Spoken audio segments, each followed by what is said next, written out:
under the confetti. Happy birthday, Mr. Matt, in the middle. It is the Mattman birthday special draft day. I'm gonna put up the border really quick to what our title is and where you can find us, and then I'm gonna pull it away again so everyone can see all our names. I'm Dylan. I normally host the show, but I'm not running this draft. I am drafting in this draft. There's someone who's gonna be watching us all draft and watch us all in the mayhem. So I will turn it over to him, Mr. Matt. Happy birthday. Take it away. Thank you. Yes, I am the supreme overlord of this draft. I just realized that the reference in my name might be just a little bit niche because it's a play on This Is 40 because I'm turning 40. But it's This Is Maddie. And then I realized that unless you knew why I wrote that, you probably don't understand. But yeah, so this is for my 40th birthday. I'm going to leave my 30s, or I'm leaving my 30s behind, and now I'm joining the ranks of one other in this room amongst the elderly. Point that out. I didn't say who. I didn't say who. Yeah, so we're gonna draft. I was given the opportunity to pick some friends to come draft with me. I didn't want to do just 5, and then Dylan had the brilliant idea that said, hey, why don't you get 5 categories? 5 times 8 is 40. Yeah, I was like, all right, that's perfect. So we got 5 categories, 8 participants. To decide how the order that we were going to draft, I figured this was a fun time to bring computers into this and to bring good old-fashioned wrestling. So because all of my copies of WWE 2K were out of date and PS5 no longer recognize them, I went and purchased a used copy of WWE 2K23 and created 8 wrestlers, or actually created 1 and cloned it, changed the colors. So they were all completely even and had to do a battle royal. The winner, and then the draft order was whatever order they were eliminated in. First eliminated was first draft, except the winner got to choose, and that was my good friend Kelsey. Yes. She picked number 1. But yeah, so I'm very excited to get to do this with a bunch of my internet friends and one of my real life. I know him in person and have hugged him person. I wanted another one, but Michelle had to work today, and so we are sad that Michelle can't be with us. But hopefully, she's watching this right now. But I don't know, Dyl. Do you just want to get into it? Do you want us to? Yeah, do you want to introduce everybody, or? Yeah, let's just go around the horn. You know what? I realized I did this like reading left to right the draft order, but I'm thinking it might be more fun to go like clockwise draft order to make it easier to remember. What do we think? Do we want to go clockwise or keep it as is? I say we keep it like it is. Right. All right, cool. Then we'll go in order of what the draft order is, since because it's going to be a long draft and we do have a time limit. We figured to just choose order ahead of time, have Matt do it. That way we don't have to spend like 5 minutes spinning a wheel with 8 people. So let's just go in order. And then if I did it, then Dylan couldn't rig it like he normally does. So we're gonna go in order though. Placement. In the draft order, starting with Kelsey, then we'll go to Zach, who is now JD, who is also Zach was also sick, could not make it, and we wish him the best. And we know he wants to draft, but he can't. He's sick. But we'll go in order from Kelsey all the way down to Chris, and we'll go in order. Just introduce yourself and maybe a little birthday wish for Matt. Kelsey, go ahead. Hi, Matt. Hey, Kelsey. Okay, Happy next. birthday. Thank you. I'm so excited. Kelsey is going to be on Framewreck this month, and I'm going to be on Marvel-ous Movie Mondays. Yes. We're gonna be covering Madam Web on Framewreck. This week, or no, wait. Sorry, well, it already happened. Forgot. It already happened. I already forgot that thing. last month, and we all remember that it was awesome when she was on there. So go check those out because they already are up. Madam Web on Framewreck, Howard the Duck on Marvel-ous Movie Mondays. All right. Diddy. Hey, I was happy birthday, Matt. Thank you. I was thrilled that you thought of me to even just hang out and chill, let alone be an alternate. And while I'm sad that Matt can't be here to draft and I can't judge him, I am happy to draft some picks and some choices in your honor. I will say this: I overbooked. JD was going to be on the regular panel, not an alternate. And then I was like, oh, crap, I've already got 8, and I forgot to ask JD.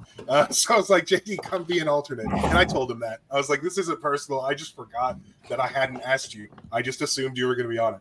So, yeah. It all works out. Yeah. All right, who's next? Who's number 3? Introduce yourself. Number 3.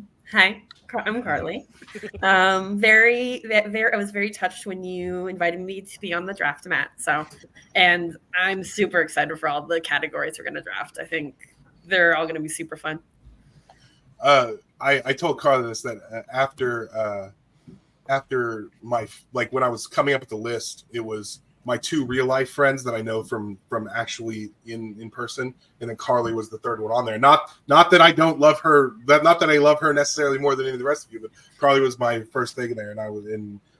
So when she thanked me, it made me a little teary because it was. I love Carly. She's awesome. But, all right. You're Number making me 4. blush. Number 4. Introduce yourself, sir. Oh no, his mic is not working. Bummer. The test. In the private chat, Corey was like, "My mic might not be working. I realized I'm muted once the test," and then he started speaking, and it didn't work. You're still muted, bud. No. I'm so sorry. Not muted, just not hearing. Computer audio, maybe.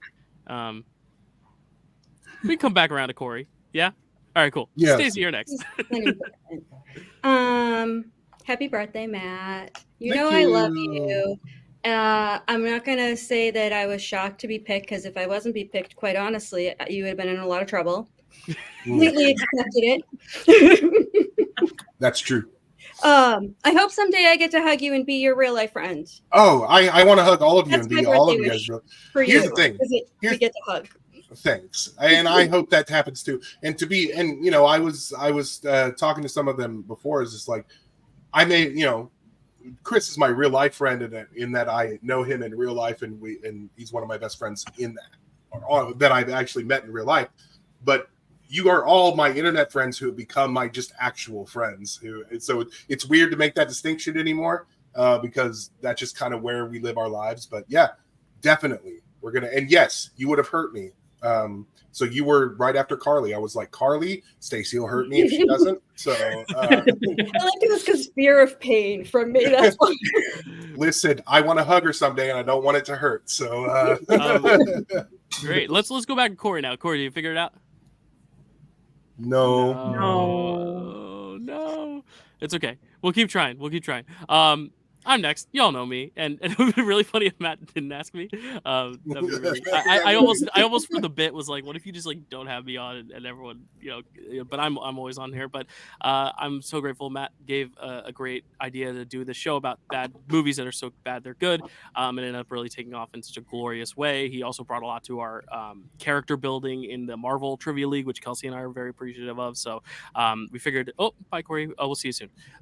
He'll be back, I promise. I didn't do anything. But we're very grateful to be able to celebrate you for your 40th. You brought up this idea. Maybe it'd be fun to do something like this. It's a good experiment. We'll see how we do, especially with 8 people. But I'm very fortunate that you have given so much to us on the Dyl Pickle Movie Network to now be able to give it back to you and celebrate you. So thanks for having me, and thanks for suggesting this. This is great. Oh yeah, no, thank you because when I suggested it to Dyl, I said, hey, if you ever want me to come on and do an episode about bad movies, let's do it. He's like, how about once a month? I was like, oh, okay. Listen, I was overeager. Very excited. Yeah. Corey, let's try it again. 3rd time's the charm. Yes! Let's go. Corey. I feel like I'm the boomer in the chat now. Well, let me first off and start by saying happy birthday, Matt. Your wonderfully coiffed hair today. I saw that little hair flip at the beginning and I was swooning. So excellent choice today. I too would also like an in-person hug at one point. Yes. But excited to celebrate you. These are wonderful draft topics for us that are definitely representative of you. And I hope you're as excited as I am to do this draft. I'm so excited. Very, very excited. Just real quick, speaking of Carly got me this for Christmas, this mug. I'm drinking my tea out of it because I don't feel well. But no, Corey, you were an obvious choice as well. Like you guys were all obvious choices, but like it was like this dude went like a year and a half ago, 2 years ago. I went through like this like mental breakdown where I just shut off from the world. Corey was the first one to message me and say, "Hey, I haven't heard from you in a while. Are you okay?" So yeah, Corey was always going to be on this draft as well. So I'm very excited to have you. Love you, buddy. Love you too, man. All right, now the man on my right, left, depending on which way you're looking at it, Mr. Chad. Introduce yourself. Yeah, I'm Chad Webb. I'm also on this channel quite frequently on Picture This. Happy birthday to Matt. I'm very honored that you also asked me to be here as well. Every single time we're doing something Framewreck or what is it? Framewreck this kind of a thing where we talk about like the Razzies or we're talking about Picture This and we have Matt on as a guest. It's always a great time because he has so many great things to say about everything because he has a little bit of an older perspective. I think you're one of the earlier millennials, right? You're not quite yeah. I'm in that group that was raised as a Gen X, and then one day they were like, "You're millennials, and everything that Gen Z is doing is your fault." And I'm like, "No, millennials." Yeah, love that. That's about it. I mean, it's just essentially like I'm so glad to be here, and I think these are incredible categories, and they're very Matt categories. So I'm excited to go through them. Yeah. I'm very excited as well. Thank you, Chad. Yeah, anytime I get to come on Picture This, it's always a blast. Or even if I'm not on it, I'll watch the movies ahead of time and say, "Hey guys, here's the things you need to know." But yeah, it's always a great time. And of course, Chad and I have had a really fun relationship where sometimes we are bitter enemies and sometimes we are just really great friends, and it's my favorite. So I love it. So there you go. There we are. And last but not least, Mr. Chris Baker Scott. Welcome back. How's it going, Chris? It's good to be here. I'm so glad. Happy birthday, Matt. Thank you. Seems so long ago that we met at work. And and immediately when I met you, I was like, "Oh, this guy's cool. And he knows about movies. I want to talk to him more." And that's kind of it. And you had that love for bad movies. Like, yes. I don't know if I got you into that or like we kind of just matched each other on that, but yeah. I don't remember this guy's name, but I remember the day Chris and I became friends. And the reason I don't remember the date, but I remember what happened that day. And it was the day that whoever that kicker for the Colts came out as gay. And I know this because we were at work, we were watching TV and it came up on the thing and he goes, "I didn't know that. And I'm gay." And I was like, "I thought you might be, but I didn't want to ask." And so, what's funny is now that I know him, there's absolutely no reason he would need to know the Colts kicker was gay. Dude's never watched football a day in his life. Not a day in my life. Like, just not my thing. I had to fake liking football because of the nature of the job that we had. Like, we had to know a little bit about it. But oh my god. But after that, we became really great friends. He used to be our flaky friend, and then he married Jason, and now Jason makes him come to all our stuff. And now I come to things. So it's awesome. So these are my friends that I was able to get on this thing, and I'm so happy to have all of you here. Let's get drafting. Do you have I have the rules all ready for you. I don't have graphics for each pick because they only go up to pick 5 and then they go to pick 1. So I'm not going to show all the pick numbers here, but I will just call out what pick it is in the draft. But really quickly, the rules, I'll just rattle through them fast. 5 rounds total, as always. Matt has selected the draft order, which is what we just went through in introductions. Draft is snaked. Whoever's the 8th pick in the first round will be the first pick in the second round, so that's Chris. And then whoever's first pick in the first round will have to wait to be the last pick in the second round, so on and so forth. For this particular draft, these are the categories that Matt set. Very exciting. 1 Batman or Bruce Wayne performance, film or television. So any of the Bruce Waynes, any of the Batmans, you're getting them as a collective. So if you draft an actor who's played both, you get both. But some have only played one or the other. a Framewreck movie so bad it's good. It doesn't need to be covered on our show yet. We will probably cover them all at some point, but as long as they fit under that banner of like, yep, it's definitely a bad movie, but we are enjoying it so much. And there are vetoes for reasons, but number 3, one coming of age film, pretty self-explanatory, one of Matt's favorite genres. Another favorite genre of his is a horror comedy. And then number 5, a performance from one of Matt's favorite living actors. So he has 8 actors. You have to pick a movie performance, not the movie, the performance from that actor. And then once that actor has been picked, you cannot pick that same actor. So each actor will be represented once and only once. And those actors are Frances McDormand, Harrison Ford, Christian Bale, John Goodman, David Tennant, J.K. Simmons, Idris Elba, and Daniel Day-Lewis. Now, of course, there could be vetoes, and because normally we do it best 3 out of 4, we're doing 5 out of 7. So 5 other panelists will need to veto in order to overturn that. That could include Matt. So if Matt wants to partake in a veto as well, it takes 5 vetoes to veto a pick. So that's like a majority, but not the entirety of the veto panels. So 5 vetoes, and it's vetoed. Please do not mention or discuss picks until they're drafted. It's a little tough with some of these categories, but we'll try our best not to tip any picks. But without further ado, Matt, should we get into it? You're muted, my friend, my good friend. Okay, there's one more thing. This was not in the rules, and this doesn't really matter for this thing. But if you get something if you choose something that is my number 1 pick in that category, you're going to get a green star, and I'd like for that to be represented on the graphic. Cool. Nice. Sounds good. All right. So we have about three hours and change to get through this. So let's go, Kels. Kick us off. First pick in the draft. Well, the main reason why I wanted to go first was because I was really worried about one of these categories, and that category is the Batman category, because I'm not that familiar with many Batmen. And 2 of the actors that play Batman are on a separate list that I have called White Men I Don't Like. So my list is pretty limited. And so I went with a Batman that I found very enjoyable to watch. And I really enjoy him in a lot of other things as well.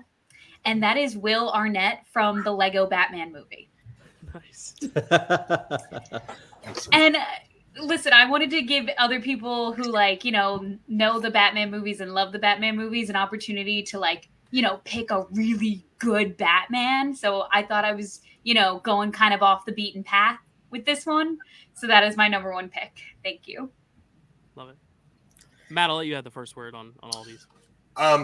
That's a really good pick. When the Lego movie came out, the original Lego movie, I loved that movie, except they were blasphemous with Batman. I was like, God, that depiction of Batman, I hate it. And then when that Batman movie came out, I was like, oh, God. But my kids are interested, so I had to take them. And I actually really enjoyed that movie. It's very funny. He does a great job at the version of Batman that they're doing. So it is a great choice. If it had been for the Lego movie, I might have had worse things to say. And it's the same performance, but I do like that movie. So, and I do like his performance as the character that they are doing in there. So yeah. It's good. Yeah, hitting the classic Batman tropes in the voice and the style, but also bringing his own comedic flair to it. I guess we'll just do like hand raise if you have anything to say about Will Arnett, if anyone wants to go. All right, I saw Chad first. Chad? Yeah, I'll just quickly say I love him as one of the great comedic Batmans. And I had him at number 6 in my little ranking I did just to, sort it out a bit. But honestly, I think a lot of these are tied. And he's either the funniest one or the second funniest one. I'm not sure which, but it's a great pick, Kelsey. Yeah. Thank Carly? you. Yeah, I actually recently rewatched this, and I liked it a lot more than I did the first time I watched it. I just think it's a great performance. It was pretty high on my list, actually, just because I think it's a really fun performance, and I think it's one that it's not the first one people think of. So it was pretty high on my alternate list. I was relieved that Kelsey didn't take my number 1, but you're welcome. Any other thoughts on Mr. Will Arnett as Lego Batman? Lobster Thermidor. That is all. There it is. All right, JD. Zach was the second pick. Zach got sick, and you got the lucky fortune of stepping in as the second overall pick in the draft. Not a bad spot to be. JD, what would you like as your first pick here in this draft? Right now, I'm leaning towards coming of age because I feel like Framewreck. I don't think anyone's gonna figure out what I did with Framewreck, and then I'm I'm fine with whatever I get for performance. The 8 performances from that film. So yeah, I think coming of age is where I'm going to go. And for this, there's one movie that I did that when it comes to coming of age, I go back to constantly. Also, as a Chicago kid, this just is like near and dear to my heart. It is Ferris Bueller's Day Off. Nice. I love Matthew Broderick as Ferris. You know, growing, I think it's endlessly quotable. I also think that he gives an all-time performance, and as a kid, when you're watching like his hijinks, you relate to him. But as you get older, you kind of relate more to Cameron. Also, it's unclear if Cameron is Jewish, but just based on, when Cameron went to Egypt land, let my Cameron go. I'm just going to take a guess that he is Jewish. So that also endears me to him as a federal Jewish Brevlin. So, yeah, but so many great hijinks. The Sausage King of Chicago, there's so much great stuff in there. So I will leave it there for now, and I'll open it to the crowd, but that is my choice. All right, so I love this movie. I used to watch it all the time when I was younger. It's truly watchable. Like you could throw it on at any time, and it doesn't matter where you are in the movie. You just watch it and enjoy it. It does feature one of the great villain performances that unfortunately has been marred by the actor. Principal Rooney is just such a good villain. And we talked about him recently because he was also in another movie that just got a sequel, and they just expertly cut him out of that of the sequel. It's a movie I really, really like. It's fun to go back and look at it and think, oh, that's Charlie Sheen, in the thing, and like and, Jennifer Grey is that her name? Jennifer? Is that right? Yeah, yes. Jennifer Grey is just she's so good. It's like the secondary villain. Like it's a very fun and good movie. I like it. Yeah, and it's like one of those coming of age movies that you can like vicariously live through in a positive way, because I feel like a lot of coming of age is like the awkwardness and uncomfortability of growing up, like you feel seen in a movie, but this is more like you can like live your glory days with these characters while also still have that kind of tinge of uncomfortability in a way. So it's a really fun one for if you were seeing it through the eyes of Ferris. And everyone wanted to be Ferris, whether you were the popular kid or the not popular kid. That was something we had in common. We all wanted to be Ferris, and we probably all want to be Cameron now, or we probably all are more Cameron now than we were back then. But it has that relatability in that way. Also post credit scene, probably the first post credit scene I'd ever seen.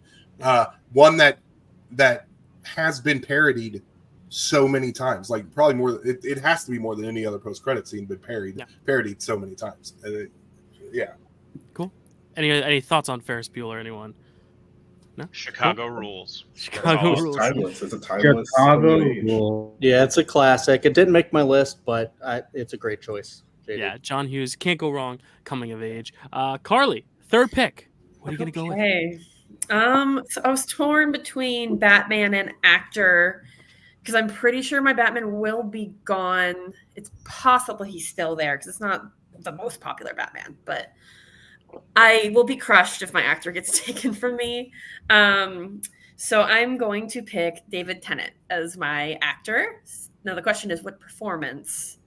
I was torn between Good Omens and Doctor Who because I love Doctor Who growing up so much, mainly because of David Tennant.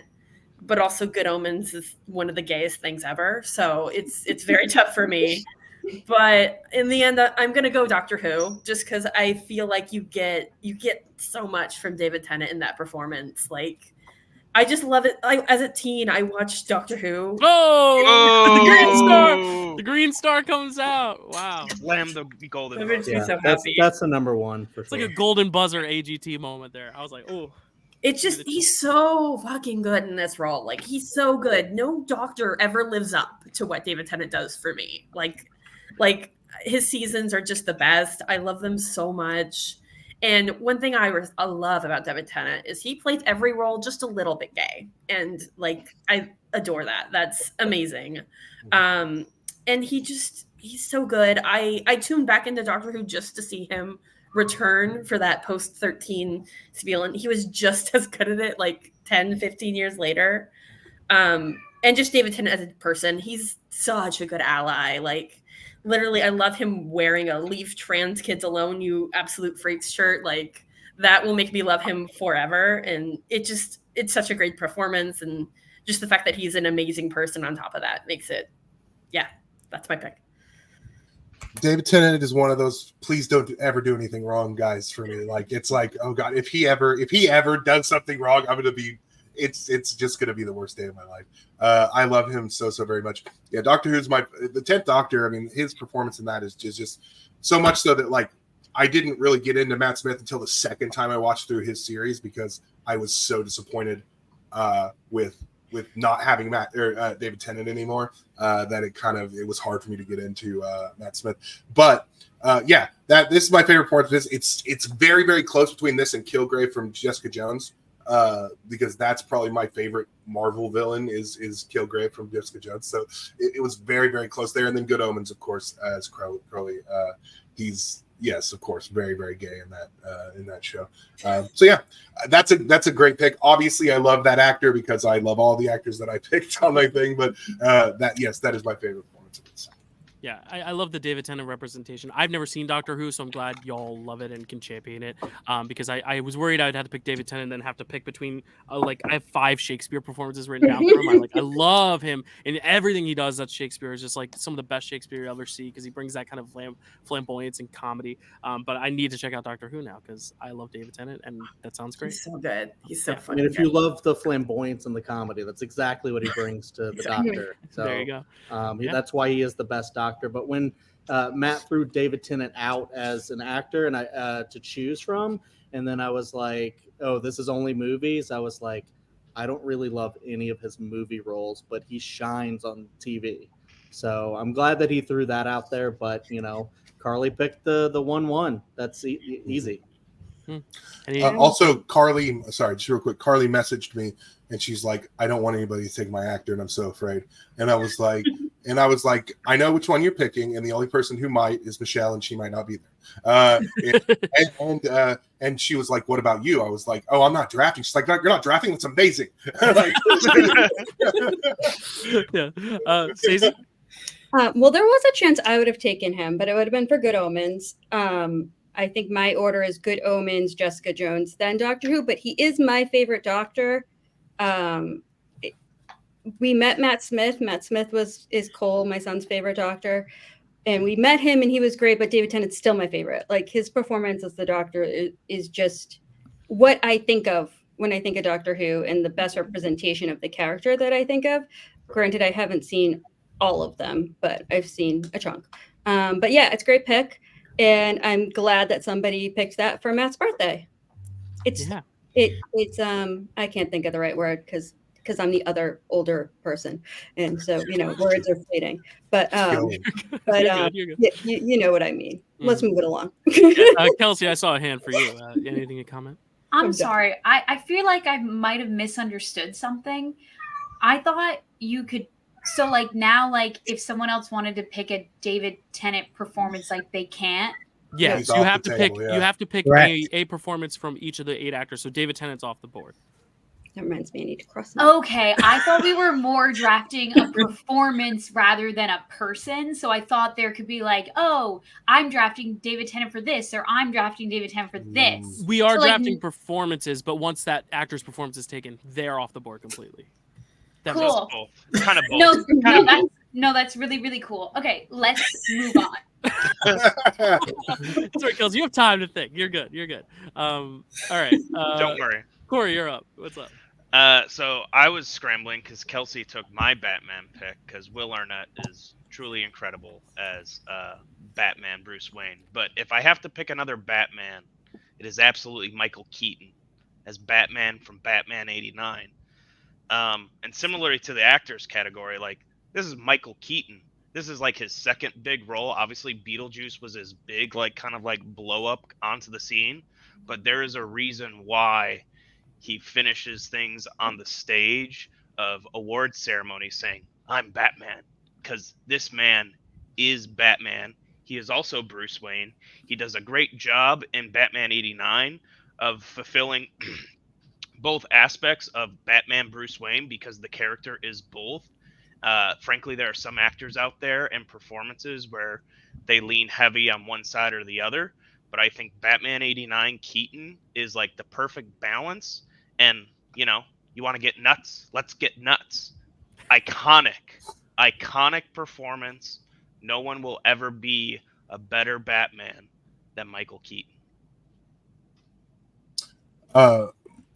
I have a nice little roller coaster relationship with Michael Keaton as Batman because obviously he was my first live action. Well, he wasn't my first live action Batman. Another one was from TV, but he was the first one in the movies and that I had seen, and I obviously loved him. Like it was. I was 5 years old when 89 came out, and so like I was just the perfect age. I was the perfect age in 89 for that. Probably not the perfect age that a normal 5-year-old should watch that movie. But I really love. Like, he was my guy.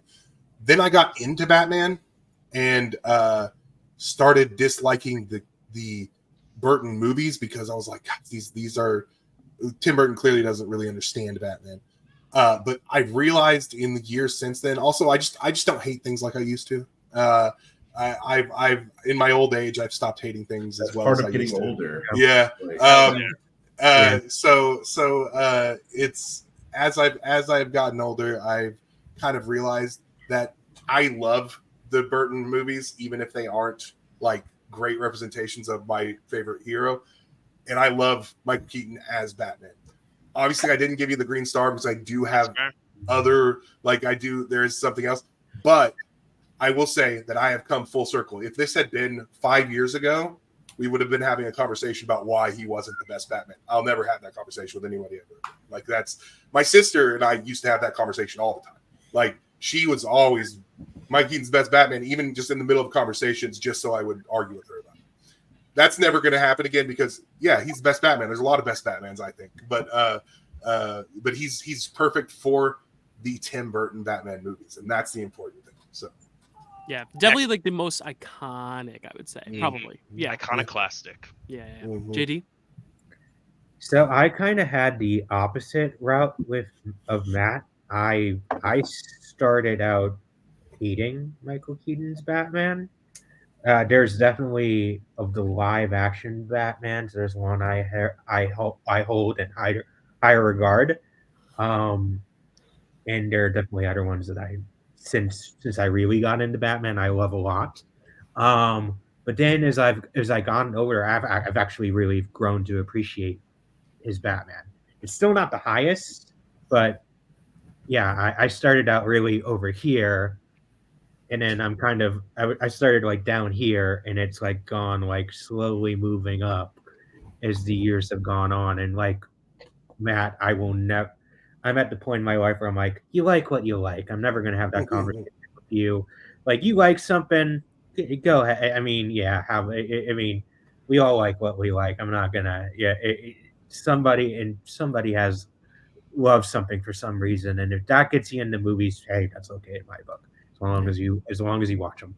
Absolutely. Any other thoughts on Michael Keaton? Anyone? Chat? Yeah. This was my number one Batman. I just think he is like the most iconic, and I don't think anyone's ever really been able to top it. Like I think everybody after him has done really well, but then they've always had something for me that just holds them slightly back. Although I'm not as big of a fan of Batman as like Matt is. So, or like a lot of like people who actually read the comics. So for me, looking at the movies, it's just like, that's the one. But like I said, a lot of them are kind of tied. Like they all have something great to offer. So I think that might be the deepest category for me, even if it isn't for like Kelsey. Yeah. Awesome. Any other thoughts? Michael Keaton. I'll just wrap up and say Michael Keaton set the bar. He is the standard bearer for which every Batman after is compared to, and that performance only ages like fine wine. There you go. What an endorsement. I love Corey's descriptions of things. All right, Stacy, you're up. What would you like? Okay, I'm also gonna pick my Batman. I'm very excited that it's not gone. Hot run on Batman. Hot run on Yeah, Batman. this is my only pick that like really there was only one choice for me because only one person that's played Batman has ever given me money. So obviously he's my choice. That's not really why, but Kevin Conroy is my choice. That was my first. There's the green star. There it is. I apologize to anyone else that wanted to pick him because it's not like a specific performance that I'm picking him for. I'm picking him for personal reasons because I worked with him at a con before, basically spent a whole weekend by his side, and he was just the best guy ever. He was just such a nice dude. He was loved his fans, loved being known as the character. I was so excited for him when he got to play him in live action in the Crisis of Infinite Earth CW crossover thingy, because I know that he was really excited about potentially ever playing him in person, because he did do in-person acting before he was the animated Batman. Like, he was a live action actor. And I know, I mean, he's just iconic. I can't tell you how many times I heard him say I am Batman that weekend. He even got Meatloaf, who was at a table next to us, to say I am Batman. If anybody knows who Meatloaf is, because, you know, you're all young. Batman out of hell. That's pretty good. Yes. So he's my pick. And rest in peace. He was just such a great dude. And I love him as a person. So I love him as my Batman. Yeah, you got the green star. That's my Batman. Forever and ever. I met him once at a con, and it was the greatest. It was just he was my favorite person I've ever met at a con. Like, he was so nice. He talked to me about the picture that he was signing that I had brought. He talked to me about Batman because I just wanted to tell him how much he meant to me, and he was just so gracious. And then he was like, "Hey, do you want to get a picture with me real quick?" And walked around the table so that I could get a picture with him. He was so good. But outside of just how awesome he was as a person, you know, the same way that Corey said that Michael Keaton set the standard for the live action Batman, this dude set the standard for the voice actor. I mean, not everybody. There are other versions, like Dietrich Bader on Batman Brave and Bold is not trying, and I apologize for saying that, but I doubt anybody's gonna pick that. But he is not trying to do a Kevin Conroy voice. But anybody who's doing like a really serious Batman, they're most likely going for that same thing.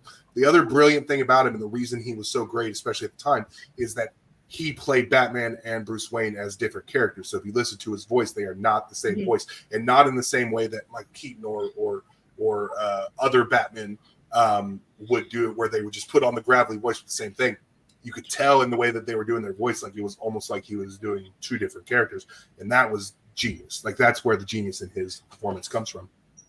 So yeah, for me, when the last synapse fires in my brain as I die, I'm gonna hear Kevin Conroy as Batman telling me that he is justice and he is the night. So there we are. JD. So, like Matt, he is also my Batman. I think he is the best Batman and Bruce Wayne to have ever been. The only reason I let this go, knowing that it was going to get picked, was because I've just seen so much Batman. I wanted an opportunity to highlight some underseen Batmans, but I agree with Matt wholeheartedly. That also, I promised Stacy I wasn't going to take her pick. But you didn't know this was my pick, did you? No, I did not. I was going to say, I don't think you would have guessed my pick. No, I did not, but I knew it wasn't going to come back to me. Regardless, I was going to say I agree with Matt wholeheartedly that that I think he's the only person in my mind that was able to differentiate Bruce Wayne from Batman. They're two different people. He got that perfectly, and I feel like there are some people who come close, but they never got as close as he did. They never perfected it like he did. Rest in peace. I wish I could have met him. Absolutely. Anyone else? Kevin Conroy? Chris? No, just that was actually my number one for my Batman. I was so hoping but I'm I knew sorry. probably it was good. Yeah. Oh, no worries. I knew it was probably gonna get snatched up. And I was like, maybe we'll just go with like a live action. No one will think about this. But of course not. But yeah, perfect. I love that performance as Batman, and also that series is just a comfort watch for me. Like I'll go back and just randomly watch episodes, and it's just so comforting. Oh yeah, definitely. And not only did he kill it there, he came back 20 years later, did it in the Arkham games, and was awesome. Yeah. So like, it was still exactly the Batman you needed. So you're getting the most of bang for your buck, Stacy, with that pick too, because he's done the most Batman performances. You know, he has, and I mean, honestly, like I said, I feel a little bad because I know there are people that are bigger fans of the stuff he's in, but I can't pick anybody else. I love him. It definitely feels like it's the most personal performance out of anyone for Batman. I don't know if that's a byproduct of it being a voice role versus like a star coming in and playing like a live action, but it just feels so personal, and like we may never see his like again. You know, like he is the voice of Batman. That's a good point. Absolutely. Cool. Anything else on Mr. Well, I was gonna add in just that I don't have like a lot of time spent listening to his voice because I haven't seen the show. So I put him lower on my list, but it was for two reasons, because I knew there was a lot of people who adore him that I would rather them have him, but also I have played those games, and I think Arkham City is like one of the greatest games ever. So yeah, I do have some experience with him, and I do think he was fantastic. I just wanted to say that he was in a bunch of animated movies too, not just the animated series. Right. Yeah. Okay. So I'm up, and you know it's hard because like my coming of age and my horror comedies, it's a long list, and with the actors, it's like you just need a favorite movie from each actor. So like that's easier. I could save it for later. I was really looking at the other categories. Batman's been getting sniped, but I do get a pick 5 picks from now that I'm wondering if I could get it on the wraparound my Batman. So I'm gonna go for one that feels fitting because it's the reason Matt and I are here together, and that is Framewreck. You know, that is our show. That is what we have, built our friendship on, amongst other things. But I do think, there's a reason why, this channel took off the way it did. It's because of those early, kind of roots we put in with Kelsey's show and Chad's show and Matt's show.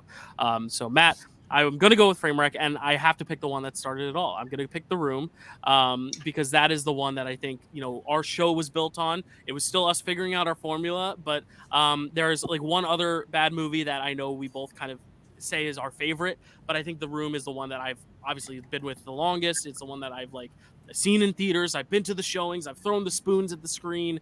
Just a great time at the movies. It kind of embodies that midnight movie feel while also just being so terribly constructed. It's not even the dialogue, it's everything. It's the cinematography, the 2 different cameras with totally different resolutions and frame rates, and then the terrible sound, the soundtrack, the weird obsession with sexual stuff in it that's really awkward and uncomfortable, the odd threesome stuff with Denny, the iconic lines, "You're tearing me apart, Lisa," and cheap, which we put in our Framewreck intro, you can hear them. So The Room is just one of my favorites. I love it, and it reminds me of Matt and our show. Not that you are a frame wreck or a train wreck, but our show that we cover. You are anything but, my friend, and I figured that would be a great first pick if I could get it to embody the start of the frame wreck films that will be mentioned today. So I'm gonna go with The Room. Matt, anything to add? What a pick! I mean, yeah, obviously it's a great. What a pick, Dylan. What a pick, Dylan. Yeah, turning into Mario. It's a me. But yeah, obviously, I mean here's the thing about The Room. There was a really, really good movie made about the making of that movie that was nominated for all kinds of awards. It got accolades. It got acclaim. It was well loved. Most people love it. The Disaster Artist. The Room is still more entertaining than that movie, and that is saying something about the quality of The Room. Yeah, it's not. Obviously, you didn't get the green star. It's not my number one. You know what my number one is. If you wanted that green star, you could have gone for it, but you didn't. You didn't because you went with this one. It's the classic. it is part of what's responsible for Chris and I becoming such close friends also, because truly that is is. the first one that we talked about. We're like, yes. It's the thing. Fun thing about that movie is I didn't know that what it was. And a friend of mine, back when I worked at the video store way back in the day, around when this came out, somebody had come in and was like, you got to watch The Room. So my friend watched The Room, and he texted me about halfway through. He's like, this movie sucks. I don't know why people are telling me that I needed to watch it. And then he got to the end. He's like, no, don't watch it. So I didn't. And it wasn't until years later that I finally watched it. I was like, that's why they wanted him to watch it. We didn't understand at the time. So it actually took me a little bit to get to it. But yeah, that is why Chris and I that is one of the things that got Chris and I to be friends, is that we both love The Room. So it's great. It's fun. It's quotable. It's just a good time. I've never been to a live screening. They had one here with Greg Sestero came here, and they had a screening, but I wasn't able to make it to it, which makes me really sad. But it's a great pick. Yeah. Chris. Of course, I love The Room. It's just bad movie perfection. And I've actually gone to one of the showings locally here at our indie theater, Circle Cinema, and they did the whole thing, and it was just perfect. I loved it. Not much else can be said about that. There you go. Chad, you had your hand up. Do you have anything to add? Yeah, I don't normally get depressed like when my picks get sniped, but to have everybody else like go Batman, and then right before I go, the one that I needed to have gets taken. But I know I've done this to Dylan quite a bit, so this is revenge for Priscilla. Karma. I was muted. But I have 3 Framewreck movies. I went on a ranking show one time to draft Framewreck movies, and I found out that I'm terrible at it, because I'll pick a movie and then people are like, that's just a good movie, Chad. I don't think you understand this. I'm very bad at it, so I only have 3 written down. So I was like, I have to pick a Framewreck movie soon, and that was going to be my number 1, and so close. But I do absolutely adore it. It's one that I love throwing on sometimes, and to get people to actually come and try to watch it with me is harder than I thought. But I'm like, guys, this is like one of the most enjoyable movies of all time. It's so funny. Like, I can't even think about some things that happen in this movie without just like being on the floor laughing. Seriously, just like it's almost so bad. I think this is why this is generally touted as the worst, with the best worst movie ever, is because it's almost like it's so bad, like he made so many mistakes making this movie that it feels like, did you do it on purpose? It's like if you get every single answer to a test wrong, it's like, that's statistically unlikely. You probably knew all the answers and you just got it wrong on purpose. And that's probably not what happened, but how this turned from like him wanting to make a serious movie into being appreciated on a much different level is just actually very impressive. And it's like he's been able to create like a whole career out of this. I know apparently he has bukus of money, he doesn't need it, but still, it's just extremely impressive. And I really, really love this movie. I'm probably going to throw it in my top 128, to be honest. Yeah, you say you don't know how to define a Framewreck movie, then you explain it perfectly. It's like, how did he get every single thing wrong, yet how is it so enjoyable? There it is. Any other thoughts on The Room? Not to be confused with the heartbreaking Brie Larson drama Room. Cool. Right. Well, Chad, Matt. Just real quick, just to piggyback on what Dyl was saying about, or what you were saying about a bad movie. That is one of the prerequisites for Framewreck. I mean, we don't always cover it because sometimes we cover movies that don't fit this, but that's how you know a really good bad movie is if they put everything into making this a good movie and failed so well. Like, they failed so hard that it becomes entertaining again. It's entertaining, but not for the reasons they intended. If they didn't care about it, if they didn't care about this movie, then it's never going to be a great Framewreck movie. If they realize that, hey, this is going to be funny, we have to lean into it, it's not a great Framewreck movie. The great Framewreck movie is the one that they cared about so much, and it still turned out that bad. That's the one. That's where the sweet spot is. Yeah, it's like my comedy. See? Exactly. All right, Chad, you're up. You do still you can pick your Framewreck movie now. You will also have a pick 3 picks from now. So what are you gonna go with? Yeah, I'm gonna pick a Framewreck movie, and I know what Matt's number 1 is, and I'm not picking it. So someone else can pick it because I haven't gotten a chance to watch it since we've talked about it recently. So and I'd pick it and go, yeah, that's a great one, right? And then that would be it. I wouldn't be able to talk about it. So that's the sole reason. It has nothing to do with, Matt's probably correct. Although I'd still probably choose The Room over it. But I'm gonna go with Mac and Me. Okay. All right. That counts. Yeah.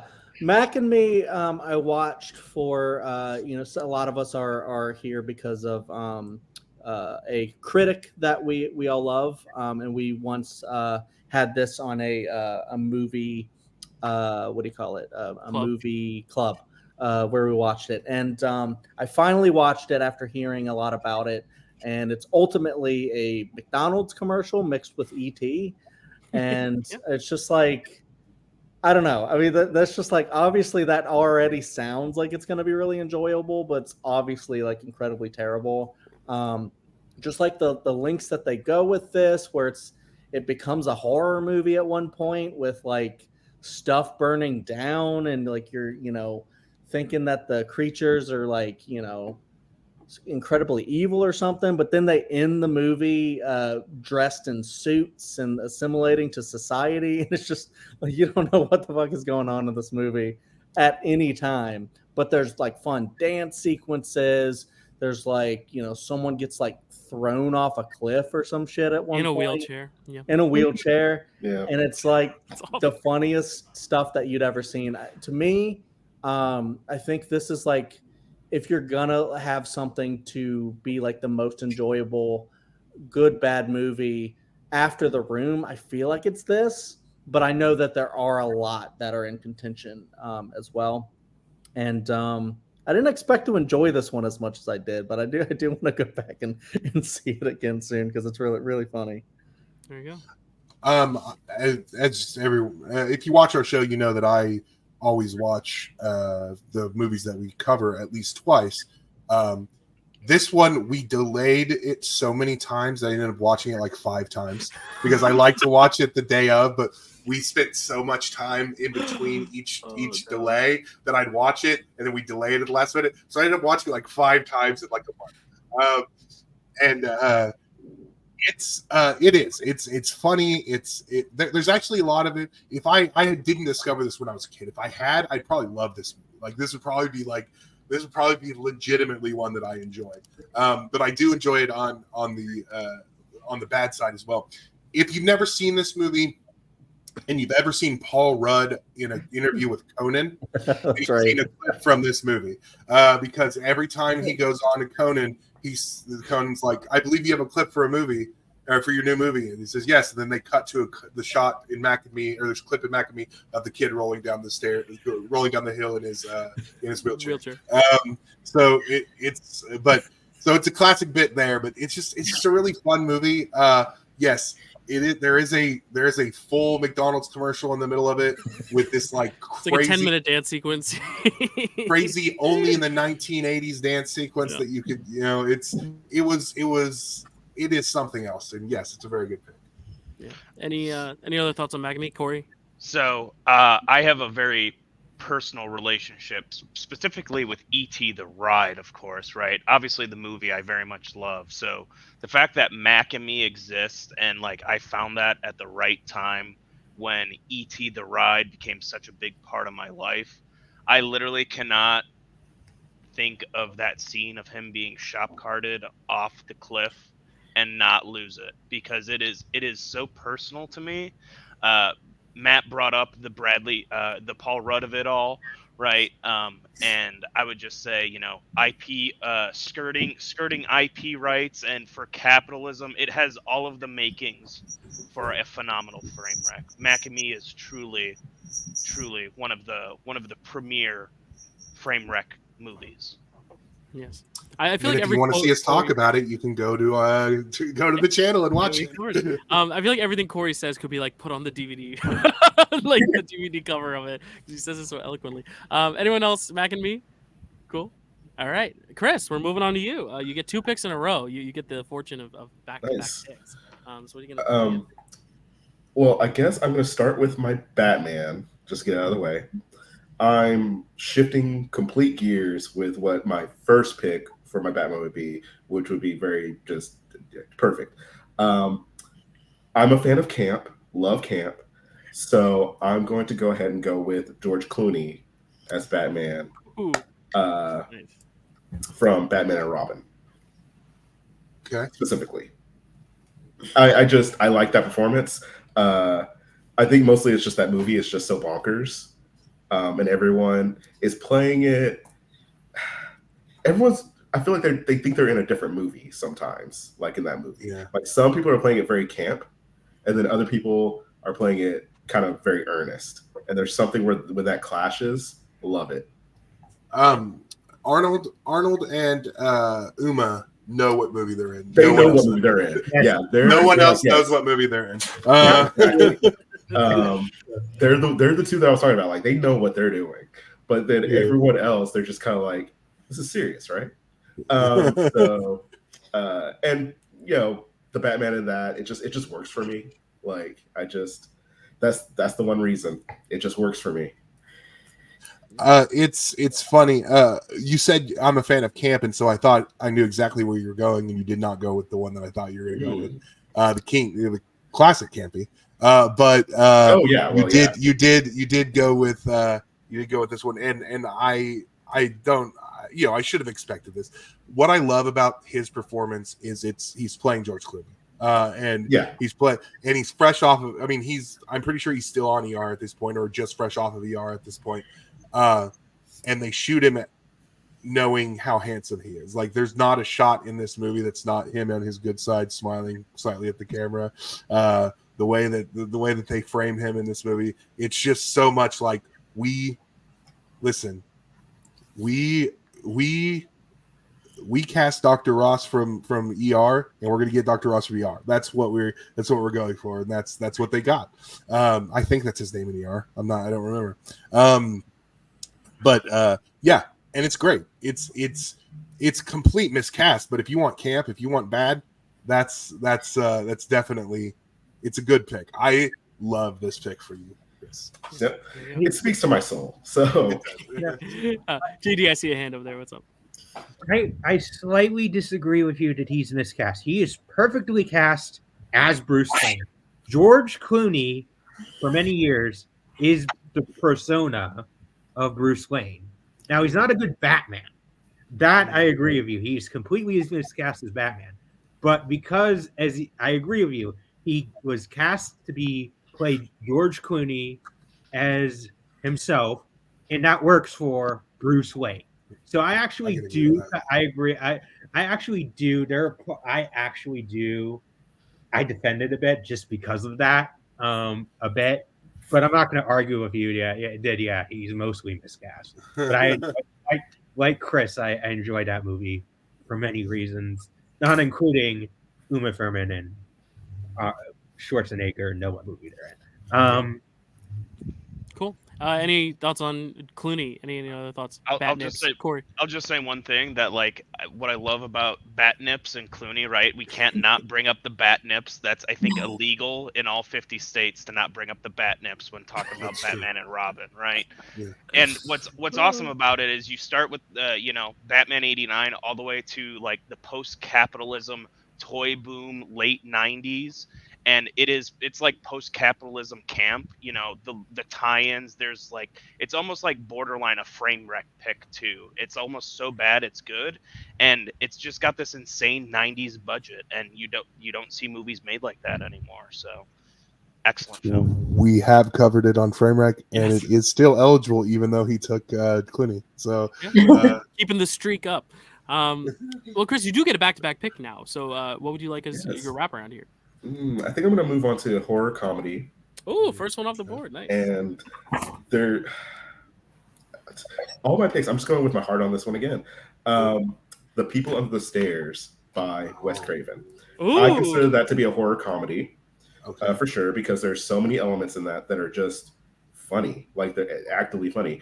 You have the villains, the mom and dad villains, where just they're chewing up the scenery every chance they get. You have some pratfalls with like the kid in that, and it's also just a great movie of the time. You didn't really see very many like black protagonists in horror who like live, and it's centered on their story. And the movie is just a complete indictment on just racism of the time.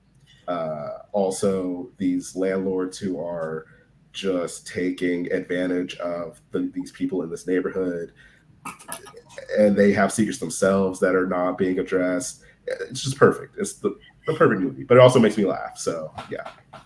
I love that we went from post-capitalism Batman to anti-capitalism anti-capitalism Wes Craven movie. But it's yes, I haven't seen this in years, so I can't speak with complete certainty on some of the things, but I do remember really enjoying it. I couldn't remember if it was unironically enjoyed how funny it was, or enjoyed it ironically how funny it was. I can't remember that, but I'm going to trust you on that. It is on purpose. There's a lot of stuff in there that's definitely on purpose. Yeah. I've never seen it. I want to see it. Stacy, I see a hand for you. Yeah, I love this movie when it came out, but that was a long time ago. So I actually rewatched it last Halloween season. I think maybe it was the year before. But Wes Craven is just the GOAT. Like it's funny on purpose because he's funny on purpose. Mm-hmm. And I love the social justice aspects of it too, though.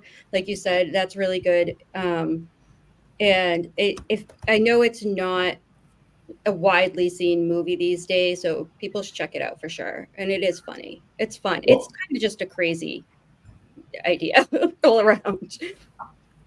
Well, it's bonkers. It is like crazy, but I think more eyes are going to get onto it because isn't Jordan Peele like producing a remake of it? Oh, so I think a lot of people are going to search it out. Yes. And like, I'm really excited. I'm excited for the People Under the Stairs resurgence. Sweet. Chad?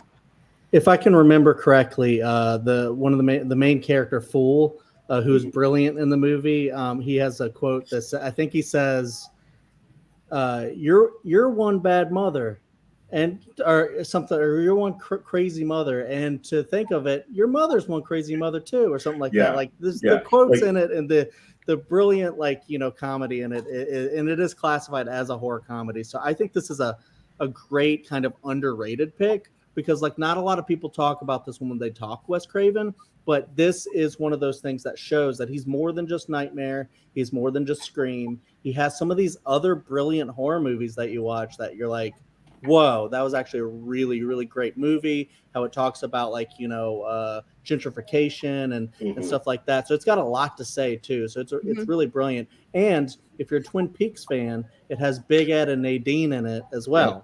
So as the villains, it's really interesting, and I kind of love that movie. Yeah, I really wish I'd seen this. Yeah, it's a great pick. I want to check it out now. I've never even heard of it before, so I definitely want to check it out. Oh, please do! It's so good. Yeah. All right, Chad, you are up next. I really have to pee because I just downed this Wendy's Diet Coke, so I will hear what Chad's pick is. Go pee. Chad can talk about it. Matt can talk about it, and then I'll be right back. But Chad, what are you going to go with? All right. Well, I'm going to go with. This is tough. I'm going to go with my horror comedy because there's one that. No, I don't know what the fuck to do here. Actually, Dylan, you might have to go. Gladly. Okay. You mean go to the bathroom or go? No. I'll wait. I'll wait. Chad's like, your bladder is gonna die because I'm gonna drag this out. I'll go ahead and pick my horror comedy because there's one that was kind of on the fence about whether it would really actually count, and I don't feel like making a case for it today. I ran it by Matt, and he was like, I don't know if that would actually count, and I don't want to make a case for it, but I know there's one that I adore. and you think it might be something to do with my shirt, and it's not. And I'm not picking that one today. I'm going to pick a different one, and it's because it's one that I recently saw in the theater. Again, Shaun of the Dead. Got the green star. Okay, cool. Hold on, real quick. The funny thing is that I thought I was going to have to explain why Evil Dead 2 did not get my green star, and now you're going to just, and you made like the same argument here, so that's awesome. So go I'm ahead. going to take a 5-star piss right now. I'll carry on. All right, good to know. Yeah, Shaun of the Dead. I absolutely adore. I mean, the other one, if someone picks it, I will talk about why I adore that one as well. But the reason why I adore Shaun of the Dead so much, I think it's just a personal pick. Like I loved it. I loved it like right out of the gate when it came out in 2004. I saw it with my sister, and then I recently saw it again in the theater with my sister for its anniversary. And I just think it Edgar Wright's style, like came out with this one like swinging, where this was kind of like an underground movie that he wanted to get made. He had to go to studios to get it pitched, and every single time he brought his entire what do you call it, where you have the picture storyboard. He would have his entire storyboard. He would go over the entire movie with them. Like, you can't know this movie unless you see inside of Edgar Wright's head. And he had the whole movie inside of his head. So every time he had someone shoot something and try to, do all of these extra shots, he's like, don't worry, it's going to come through in the edit. It's up here. And so this has like the perfect blend, I think, of comedy and horror. And there's other ones that do as well. But, this one just is so personal to me because, I feel like it's just the most fun movie. Rewatching it recently, it's got so many great jump scares. It's got one of the most horrific things that I ever saw when I was 14 years old in the theater was when David gets torn apart. And when that happened, it shocked me because I hadn't seen as much horror. But it's also got so much great comedy, jokes like this, and because of Edgar Wright's style, it's like this thing just moves, so fast. And trying to figure out like other things to say. And I mean, Simon Pegg, coming from this movie to what we get later, I think he's really showcased his brilliant dramatic acting as well as comedic acting in this. And I can really just go on about this one because I love it to death. I don't know. Someone else talk. All right. So yeah, got the green star. Obviously, there's another horror comedy that has been in my top 5, but of films of all time. But after having watched it and rewatched this one recently, I think it might be replacing it in my top 5 of films of all time. I also saw it 20 years ago in the theater, and then just recently watched it again in the theater for the 20th anniversary, and it felt like the first time. It is such, and I watch it basically yearly, but I never get tired of it. It's so funny. What's great about it, and here's the thing, like when the trailers first came out, it made it seem like it was trying to be a parody of Dawn of the Dead, and that didn't really interest me very much. And so I kind of reluctantly went and saw it in the theater. And when I saw it, I was like, "Oh, this movie is standing on its own as a zombie movie. This isn't a parody. This is a zombie movie that's funny. Like that's what it is." So I really love Shaun of the Dead. It's obviously it's my favorite horror comedy because I gave it that green star. And I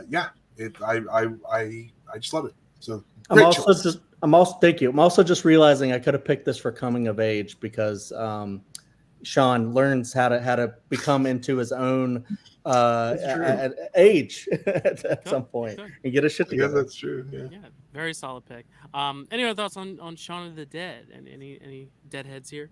Not that kind of deadhead. I am that kind of deadhead. Any Shaun of the Deadheads here? Cool. All right.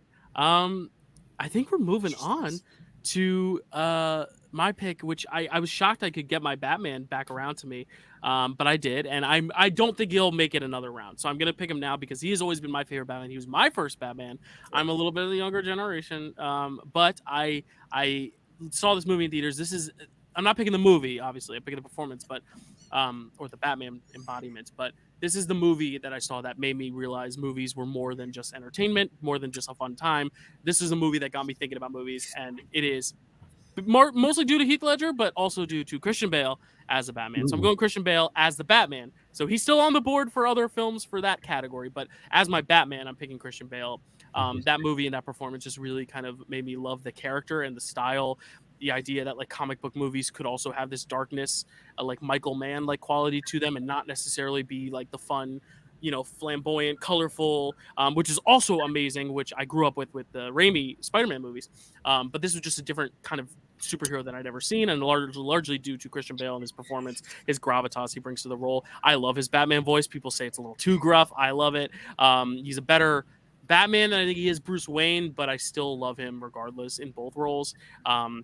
And I love all the tech that comes with it. I know we're picking the actor, but like, the Batcave is kind of cool. It's much more tech focused. It's a very interesting take on it. But I love Christian Bale as the Batman. So that's going to be my first, and I'm standing by him.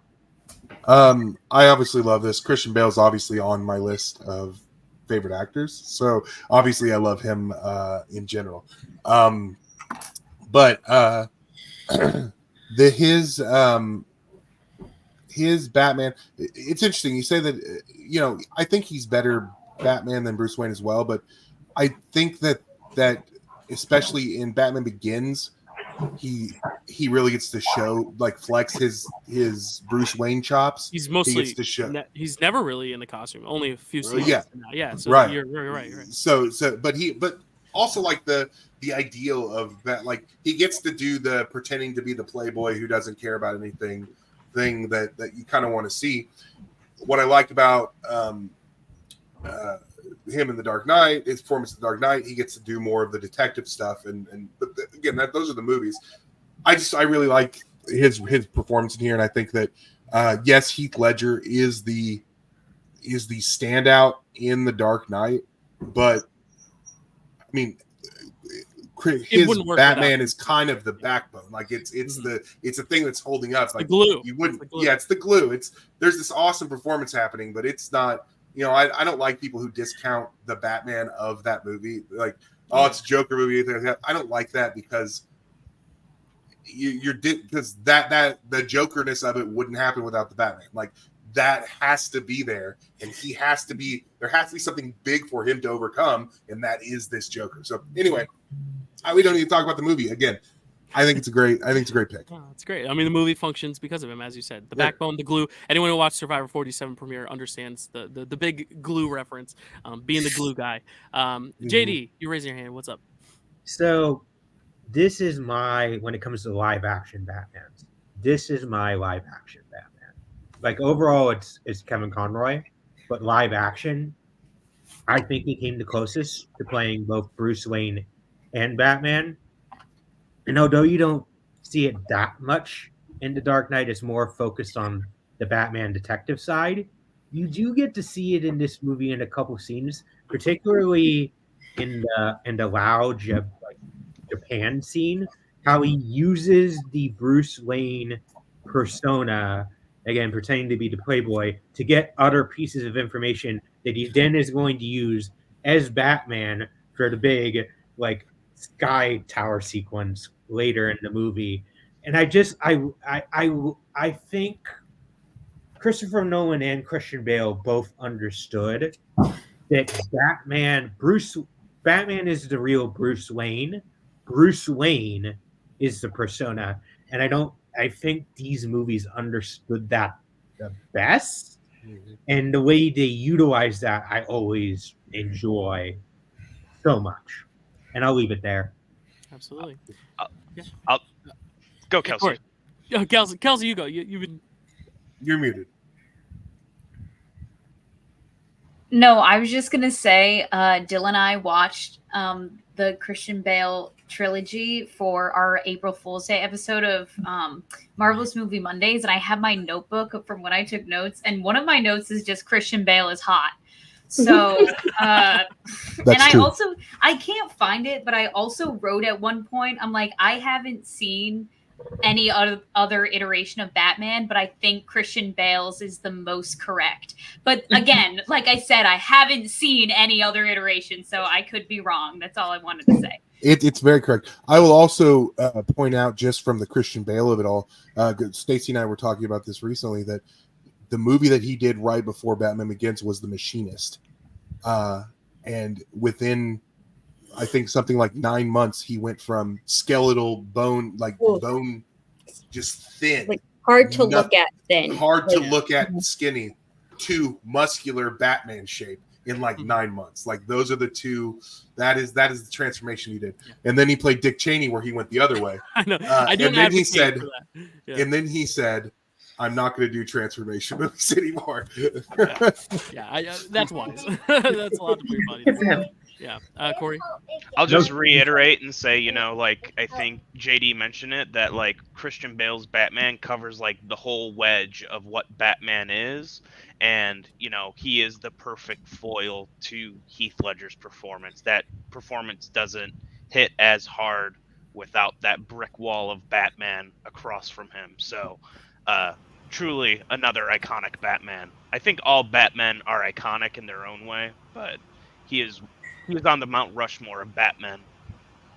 Cool. Anything else on Christian Bale? Yeah, just real quick. Yeah, I think he might be the best actor who's ever played Batman before. I mean, it's close. There's a lot of great actors who've played that character.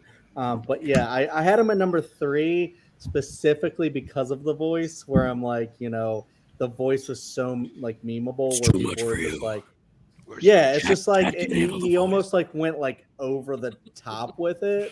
Yeah, I got you. To try and differentiate himself from others, but maybe like differentiate Batman from his Bruce Wayne. But and that's the question: is it Christian Bale doing it is it Christian Bale as an actor doing it to differentiate for the audience, or is it Bruce trying to do it to differentiate it for his friends and not necessarily succeeding as much because Bruce has a struggle to connect with others and outsiders? I don't know. This is actually a good point. Is that this movie, this series, more than anything else, really depicts him as the socialite, everyone knows who he is persona, in a way that he is probably the only Bruce Wayne in any of the movies that needs to growl in order so that someone doesn't go, wait a minute, you sound like Bruce Wayne.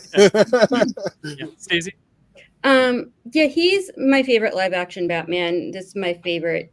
I grew up with the 89 with the Keaton movies. I saw them in theaters, but this is my favorite series of Batman movies, and The Dark Knight in particular. And Christian Bale and Heath Ledger especially still are, but two of my favorite actors when it came out. And I just think of Christian Bale's Batman like the straight man in a comedy versus the Joker in that movie. Like you need someone to play off of. And he's perfect for it. There you go. Right. Well, yeah. No one ever says, that's Laurel's movie. Like, that's not really a Laurel and Hardy movie. That's a Laurel movie. Like, no one ever says that. Like, right? Like, you need both. Well, we need, Stacey, your next pick. You are next on the clock. Yay. Perfect segue. What are you gonna pick? You already got your Batman. Okay, so I'm gonna pick my actor. And when I saw this list of actors, that there was something that jumped out at me, an actor performance combination that jumped out at me instantly. And it's one that's going to make people yell at me in the comments. So I wasn't sure if I was going to take it, but I have to take it because I love it so much. And that is Harrison Ford for Shrinking. Listen, he's done a lot of iconic stuff that other people could do too, most likely. But in Shrinking, he is just everybody's favorite grumpy old man with a heart of gold. We've been so accustomed to phone it in Ford for so many years now that to see him come into this role and just actually be trying and actually seem to care and be funny as fuck was just magic. It's magic to me. I love it so much. The show is great, but he's definitely my favorite part of it. And I really want to do edibles with Harrison Ford now. I love that. Yeah, it's that that role is sorry. That just a second. Somebody else talk for a second. All right, Carly, I haven't seen the show, so I can't talk on it, but I really want to. But Carly, go ahead. You have. If I had picked Harrison Ford, I also would have picked him for Shrinking. So yeah, just everything you said, Stacy. It's a fantastic performance, and it's like so different than the other stuff he does. That yeah, I think it's a really fun pick. Yeah, Chad. I think this is like such an interesting pick from Stacy because, like, I mean, as she was kind of alluding to, like the comments or whatever, like he's done so many iconic performances that, like, to pick him for something recent like Shrinking is kind of brilliant and fun because he's so good in it. I agree. Like, especially like you should talking about like his comedy and stuff like that. But like, there's just certain like heavy reason why he's so good too is because he has a lot of like dramatic stuff that he needs to handle when a certain plot-based thing happens in the show, and I think he does it well, and he blends like those two perfectly. So yeah. All right, I'm back. I had a 5-year-old melting down. Anyway, so see, I wouldn't show him Batman '89. That's for the thing. Anyway, it's okay. So Harrison Ford, obviously, he was probably my, I wouldn't say my first favorite actor, but one of my first favorite actors. It was like John Candy and then Harrison Ford. Like those are like my first favorite actors. There's so much that I really love him in, and since he can't be drawn again, I would say my favorite performance from him is Regarding Henry. If you've never watched that, go watch it. J.J. Abrams actually wrote it way early in his career, and it's very good. It's about a man who gets shot in the head and then has to relearn who he is throughout the movie. It's very, very, very good, and he's very good at it. But also Indiana Jones, The Fugitive. Those are all just performances that I just love from him. But Shrinking, here's the thing. You talk about phone it in Ford. Like, I don't like to admit that exists, but it does. If he's in a movie, I'm going to enjoy it. He just has a presence that I enjoy. I think he has been just kind of taking roles and just being whatever for a while. I remember going to see Hollywood Homicide in theaters, so excited about the new Harrison Ford movie, and just being so disappointed in that movie. Josh Hartnett and Harrison Ford. How could this not be a great movie in 2002 or whatever year it was? It wasn't. It was very, very bad. Anyway, so for years, yeah, it's just kind of like, okay, I'm going to see it because Harrison Ford's in it. And then I think that when he gets to play his iconic roles, when he gets to play Han Solo and Indiana Jones, whether you like the movies or not, he is being those characters as he is still trying on those. But for the most part, it's whatever. See him come into Shrinking and actually give this like really funny, nuanced performance. I think this is a great pick. It's obviously a very, very new pick, but it does feel like the return of Harrison Ford. So I commend it. It's a very good pick. Yeah. I looked it up. I would say like the last time he performed, like actually acted, was probably Blade Runner 2049, and then before that is probably like Air Force One. So like the dude literally took 20 years off from like being a real actor, and just to see him come back and prove that he is an actor, iconic person. He plays a lot of himself, just general badass, but this is truly him acting, and it is an unseen show. If you're not ready for season 2, go watch season 1 because it's coming out soon. Absolutely. Just open the Apple TV Plus app and just start watching all the shows, because that really? Streaming service just keeps delivering. Yeah. Mm-hmm. All right, Corey, are you going to keep delivering with the draft? Let's find out. Yeah, I mean, I don't know. I think I have to go horror comedy. I'm not sure if this one's at high risk of being picked, but this is a relatively recent horror comedy, and I think it was a very it was the start of a change of how Hollywood viewed, I think, cinema more globally. I'm talking about What We Do in the Shadows. Nice. There has not been a bigger storm in Hollywood, in the comedy world, than the rise of Taika Waititi.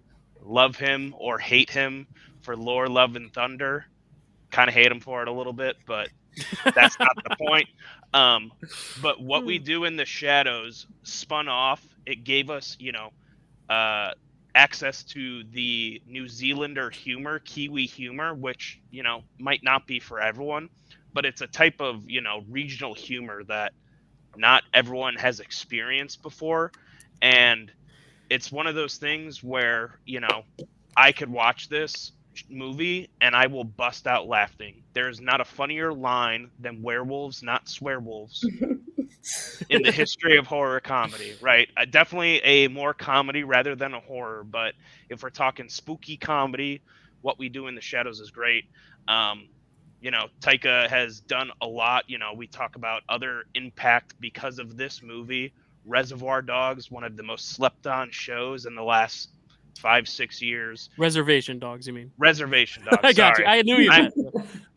Not going to be the first time I do it. Won't be the last, But, I think it was such an important film for the global community, and things are growing because of it.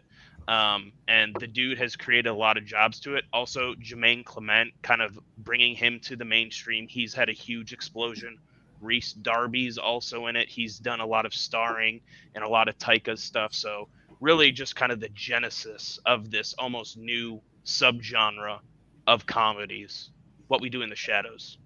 Fantastic film. I completely agree. I love What We Do in the Shadows. There is, I've seen a lot of mockumentary movies. Christopher Guest always basically all of his stuff is really great. The Office, I'm a big fan of that. I watch a lot of mockumentary stuff. There's something about because this one, it's similar to Christopher Guest, where a lot of it was improvised, and it's just and the fact that it's just like a bunch of friends just kind of hanging out, mostly creates this really funny atmosphere that you can feel through the movie. And what's funny is that apparently they had something like 300 hours worth of footage that they shot for this, and they had to cut it down into that movie. That's if somebody can check that number. I don't know that it's 300, but it's a lot. I remember release seeing the extended cut, right? Yes, but it's just it's such a well-crafted movie, such a funny movie, and it does lean a little more comedy, but there's so much. It has its roots so much in horror, and there's things that if they weren't funny here, they would be horrifying, like when they're eating the biscotti, and then it turns into the worm. That's there's stuff that is absolutely horrifying, but it's just such a very funny movie. Yes, Jermaine, I was a Flight of the Conchords fan, as of their music, from way back. So he's always been kind of on my radar. So I'm glad that he started blowing up. But Rhys Darby was all I remember seeing him in some old shows that I used to watch, and I was always a fan of his as well. So I was glad that when I saw him there, actually. I'm pretty sure that Taika Waititi is doing a Rhys Darby impression when he's playing Korg, because I thought throughout the entire Thor Ragnarok that was Rhys Darby until I got to the credits and it was Taika Waititi. I was like, oh man, I thought that was Rhys Darby for sure through that movie. Anyway, I'm rambling. I like that movie. It's good. Excellent. Yeah, Kelsey. Well, Corey, you got your revenge because I took your Batman, you took my horror comedy. I would also just like to say thank you, Matt, because this draft day forced me to watch so much good shit that I had never seen before, and this was one of them. And oh my god, it was so funny. I'm literally thinking about scenes sitting here and cracking up to myself, remembering how funny they were. And I think the bit that got me the hardest was when they encounter the werewolves for the first time, and they're like, "Oh, you like see this stick? Like, go get it!" And then like one of them like gets tricked into like running after it, but then the rest of the werewolves is like, "No, it's not real, it's not real." Like they had to start like yelling at each other. It's just really, really, really funny, and damn, really great pick. Sorry. I'm sorry. Corey's sniping us all because that was my number one pick as well. I love it. Oof. Yeah, you guys have said all that needs to be said, and we need to move. Hi, Carrie. Stacy, what do you have to say? Happy my birthday. Sorry, I don't know what's happening. Oh, I was saying hi to Carrie, wishing her a happy my birthday. Yeah, no, this is one of my favorites, and horror comedy is a very deep category for me because I actually really, really love horror comedies. But this is definitely one of the best, and I discovered this movie when my mom was really sick and I was in a really, really bad place. But it made me laugh. I immediately, like, next time I went to hang out with my mom, I was like, "Oh, we got to watch this movie." Put it on for her, and just kept showing it to people after that because I just loved it so much, and it is so goddamn funny. I can't imagine there's anybody out there that watches horror comedies that hasn't seen it yet, but if for somehow there is, like, just stop watching this, go watch What We Do in the Shadows and come back, because you need to do that. And then watch the show. Come back, yeah. Oh yeah, we didn't even talk about how it spawned an incredible show. Two shows. It's Wellington Paranormal. Yeah. Yes. Underseen spinoff. Spinoff. But the What We Do in the Shadows with the series, which does take place in the same universe as the movie, feels like it shouldn't have worked, but is incredible. So good. That's one of my favorite sitcoms, as well as this being one of my favorite movies. Yeah, no, it's a great pick, and I'm glad you got it. Yeah. Carly, I saw a hand earlier, so I'll let yes. So this one I haven't seen this one in a while. That's why it's on my rewatch list to watch for this Halloween season. I'm really excited to get back to it. My favorite bit that my brother still mentions to this day, like whenever I bring up the movie, is how in the ending there's that bit about how they're like mind controlling you, just forget that you ever watched the movie. I love that so much.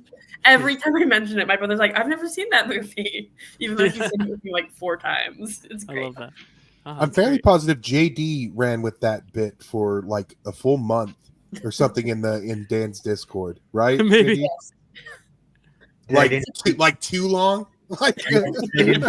Yeah. Yeah. Cool. All right, Carly, you are now on the clock, though. You get to pick your next and I know exactly what I want. I was very excited when you did not pick my Batman, Dyl. I didn't think you would, but I am picking. I'm a big Twilight fan, so of course I was incredibly happy when they cast Robert Pattinson as Batman. And I was even happier when there were irrationally angry Twilight haters who had never seen Robert Pattinson in anything, and they were just so upset. And it was like, well, no, he was a fantastic Batman, and he proved those stupid people wrong because he's just an amazing actor. So my love of this performance kind of goes along with just my love of the movie. Like, hot take, I like the Batman more than I like The Dark Knight. Like, it's my favorite Batman film. I just absolutely love it. Matt Reeves is amazing with that movie. Like, I just love it. His performance is really great, and like I'm so excited to see like how we see it evolve over several Batman movies. I'm really excited for the next one. Another part of it that I think is really cool is I love the arc that Batman goes on in it. How like he starts out this movie in like a super dark place, and like by the end of it you kind of see him like looking back on what he's done and like reflecting on it in a way. And I mean, this doesn't really have much to do with performance, but his chemistry with Zoe Kravitz is off the wall. It's amazing. They're so sexy together. Yeah, he's just amazing. He has an amazing performance. I love him. I've loved Robert Pattinson since I was a teenager. So yeah, just fantastic. Okay, so while I'm not a huge fan of the Twilight movies, of course, I hadn't seen him when I saw this because I hadn't seen him until we watched them for our Twilight episode, which you should all go watch because it's really, really fun. Framewreck. But I had seen Robert Pattinson in other things.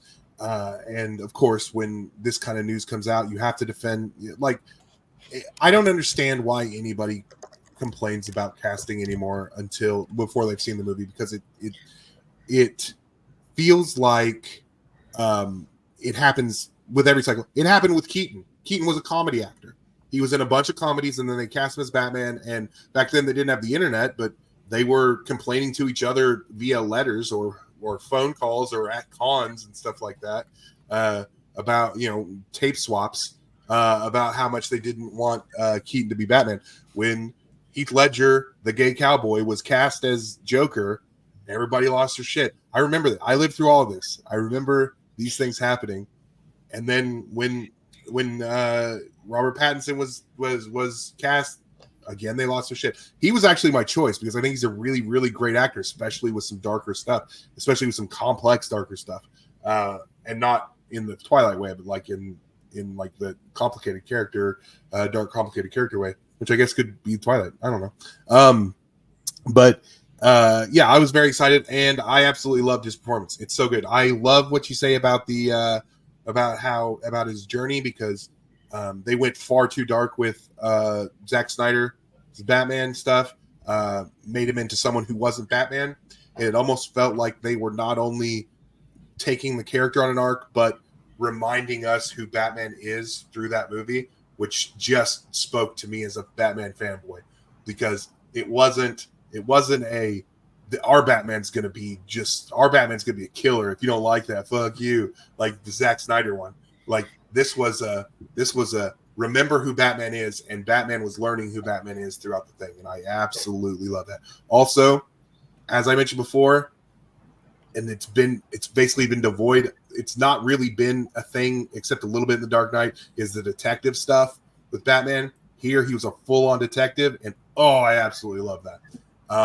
So yeah, I'm very excited for what comes next. I haven't watched Penguin yet.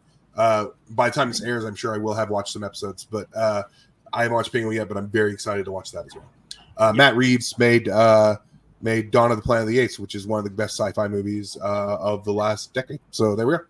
There you go. JD, I saw your hand.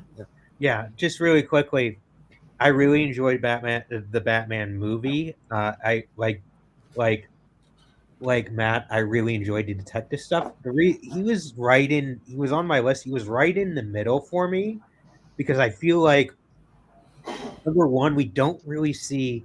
It's really focused on Batman, which I kind of like a balance between Bruce Wayne and Batman in my kind of performances.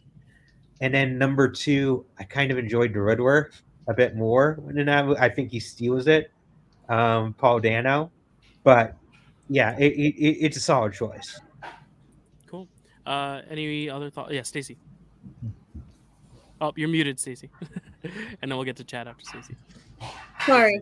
Yeah, so I just was going to say really quick, the other night I rewatched this in preparation for the Penguin show, and I found out it's one of Cole's favorite movies. Not favorite Batman, just favorite movies completely in general. So very cool.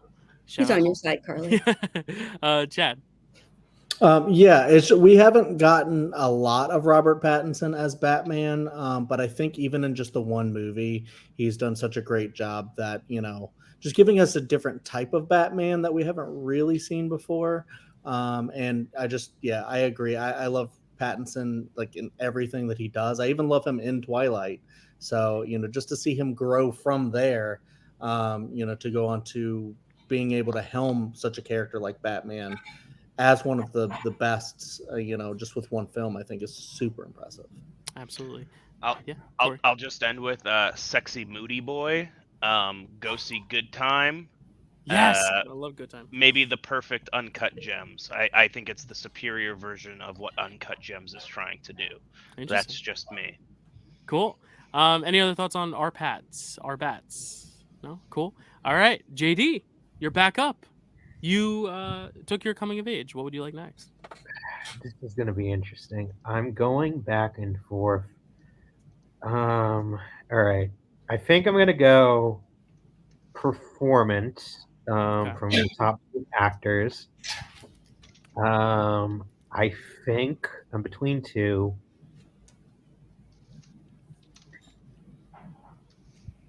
I think I'm going to go Daniel Day-Lewis. Uh-oh. And I think I am going, and I don't think you're going to go where my favorite I'm going to go personal. I'm going to go Phantom Fred. That is my favorite Daniel Day-Lewis performance. I enjoy that movie so much. I just, when that movie came out and he was like, "Oh, this is going to be my last movie and I'm going to retire." I was like, "No, he's not." And then the more I think about it, and the more as the years gone on, and the more you hear like, "Oh, he's become like the Bill Murray of like, oh, I saw that Bill Murray that one time in that one place, kind of thing." And it seems like he's a lot more happier, and like, what does he have left to prove? But in this movie, I love his chemistry with Vicky Creeps. I also just love the kind of their back and forth, like when he's nice, and then how his mom complex, like all of that, and then in the third act, how it becomes like a fetish movie, basically.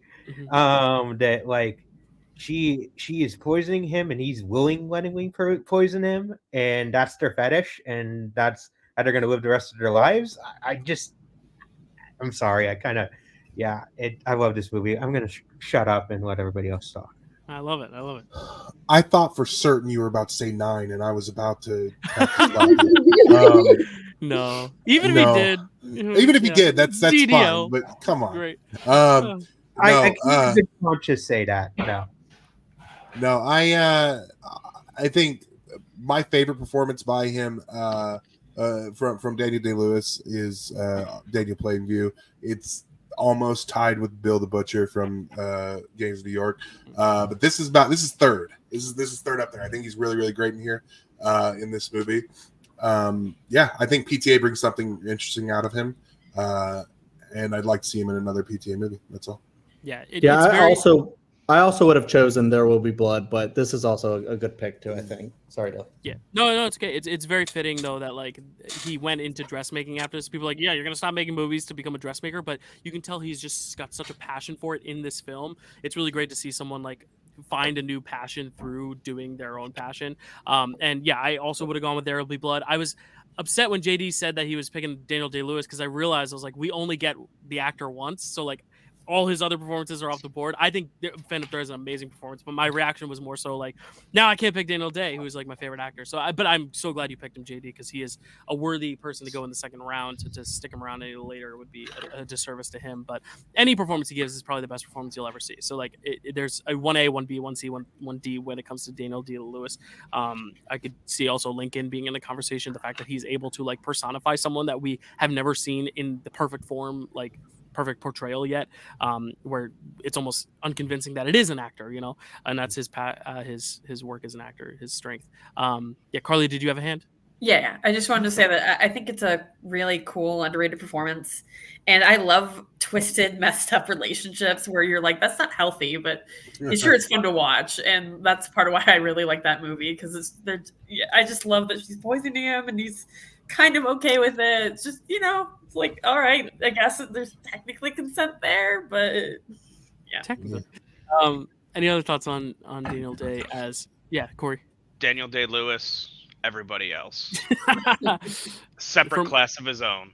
Yeah, it's like the best versus favorite categorization. It's like if you were to argue that another actor is your favorite, sure, but it's very hard to find actors who are better at the craft. Think about it this way: very few people win one Oscar. He has one acting Oscar. There are less people who have free acting Oscars, and very few people within that subset who won free acting Oscars have all won it for Best Actor. Yes. Yeah, usually it's supporting and lead or whatever. Yeah, only one person has won more Oscars in acting than Daniel Day, and only a few people have won the same amount. One who we will talk about at some point today. But we must move on. Kelsey, you get 2 now, back to back. It's taken a while to get back to you, but we're here. What do you want? Okay, well, I think things are getting pretty hinky in the actor department, so I think I'm gonna have to go for mine. And there's I'm like I was debating between two, but one is just like a quintessential, I feel like, acting performance that should be like studied and talked about in acting schools everywhere. And I think it has to be Frances McDormand in Three Billboards Outside Ebbing, Missouri. This was another film that I watched specifically for this because it was one that I always like kept meaning to watch eventually, but it just, it gets put on the back burner for so long. Finally, this forced me to do it, and I'm so glad I did because it's just a powerhouse of a performance, and she truly is like everything I wish I was and hope to one day become. Like her as a person, her as that character. It's just badass in every sense of the word. So that's my actor. And then I just go into the next one, or do we want to talk about that? No, we're going to talk about it. Okay. All right. So I'm a big fan of Martin McDonagh movies. Three Billboards actually probably my least favorite of his movies, but not the performances. Not because of the performances. That I love her in that movie. She's so good. My issue with the movie is mostly about its priorities and how how the racist doesn't earn his redemption. He just gets it. That bugs me. But I love her in that movie. She's very, very good. My favorite performances of hers, to be clear, she is my favorite actor, like of any gender. She's my favorite. She's number one, top tier, my favorite. So really, any performance we put on here would be it. My favorite is from her role in Fargo, but this is right up there. It's so good. You really feel the not only the sadness, the desire to find her daughter, but you feel the desperation from her, and that's really the key. Like you can feel how desperate and how much this has affected her life, and she's just such a brilliant actor, and I'm in love with her, and I'm glad you chose this. Yeah, I love the pick as well. Sorry, Corey, go ahead. I was gonna say that's her second Oscar, and definitely helped. It was so good, it definitely helped her get that third Oscar for Nomadland. Like it was just an insane, like kind of. It's not back to back in her filmography, but a 1-2 punch like no other. Yeah, JD was talking about how like there's another actor who has 3. She is the other actor. She is, incredible. She has won so many awards, and I do think it's, it's always interesting to see what people's favorite performances of hers are, because I think everyone's is different. Mine is Nomadland, so I think it's great that we have Fargo, we have Nomadland, we have Three Billboards. But no matter what your favorite might be, you have to acknowledge she's great in the other ones as well. Like Three Billboards is a great pick for Kelsey, a great movie, a pick for her, for Frances McDormand's showcases. I'm with Matt. I don't love the movie, but I think the performance is excellent, and I think that is what makes the movie for me. Sam Rockwell, who plays the aforementioned racist, is also great in that role. Yeah, no, they deserve their Oscars. Yeah, I totally they deserve their Oscars. It's just I feel like the priorities of that movie were misplaced. Yeah, not my favorite movie, but that performance is stellar. I'm glad you picked it here. Yeah, Chad. Yeah, it is a great pick, but I'm just sad that I can't pick Fargo now, and I was going to earlier, and then I kind of wish I did instead of went straight to Shaun of the Dead. But is that your friend in the wood chipper there? Exactly. I still got that right. Yeah, because she's iconic in that role. So I would put that slightly above Three Billboards, but I still think this is a pretty great pick. But damn.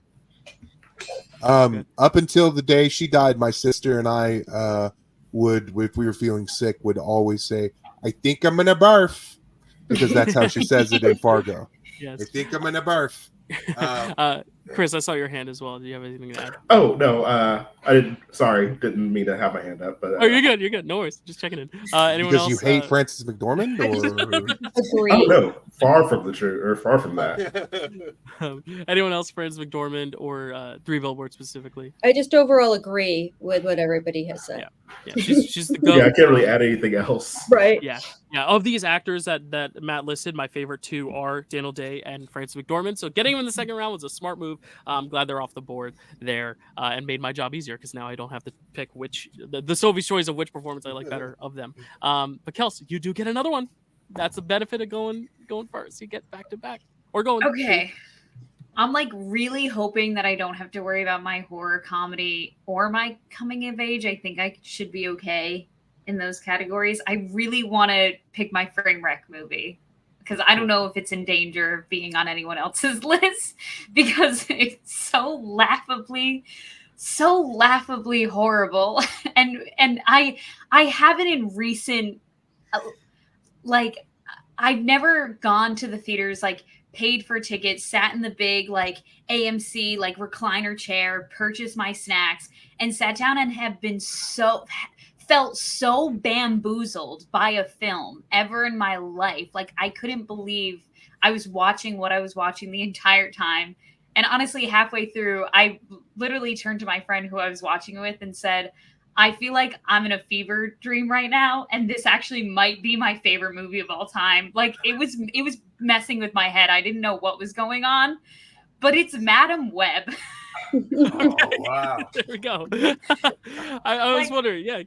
Good. Couldn't believe like the product on which like the final cut in which we were seeing that was edited so poorly that they thought that it was even passable for even the most like simple of minds. Like I think like a chimpanzee watching that movie would have been like, the ADR in this movie is like pretty bad. Like truly, it was really like nothing I've ever experienced before in my life. Oh man. And true to my like, you know, obviously Marvel fan nature, I wanted to represent that on my list in some way, even if it is in the Framewreck category. So that's my Framewreck film. I fun fact, have 30 minutes left of that movie because I was watching it right before we started this. Because if you want to see us talk about it on Framewreck, go check it out because it has already aired and it was an awesome episode, and I'm sure about that. However, current Matt has not seen the last 30 minutes of that movie. This is the great Inception where Matt hasn't finished it, but has finished it by the time you're listening to it because you've heard Matt talk about it, even though Matt doesn't know what he said about it in retrospect. Right. But up until where I am, that movie is baffling and yes, very funny. There's so much, and I'm excited, you know, because we talked about it already, all the things that I love about this movie. But yes, I completely agree. Yeah, I will not say anything because you will hear my thoughts on that episode. But Chris, bad movie expert down there, what do you think about Webb? Oh, I love that movie. Oh my god. I'm not gonna delve too much into it or anything. I'm just gonna say Dakota Johnson. Like, you never know what you're gonna get. And I love that. Yeah. Like, I love that about her because like she's a wild card. Like, absolutely, because sometimes she gives you the best performance you've ever seen, and sometimes you're like, did she even know what she was doing in this movie? And it's not just Madam Web; it's just random. Whatever movie she needs a better agent. Remake. She was so good in the Suspiria remake, and then like I said, you never know what you're gonna get with her. And in that movie, I was delighted throughout the entire run. Like I just. Oh my god. To echo what Kelsey said before, I really want to meet the executive who decided, like, yes, this is the cut of the movie we are putting out in public. Like, it's one of those movies that feels so bad that there could be another movie made about it, similar to The Room and The Disaster Artist, like The Web of Lies or something like that. It feels like there is so much to unpack. I don't know if it's Madam Web or a different movie, but I believe like there has been recently a film where like the writer would refuse to put their actual name on it.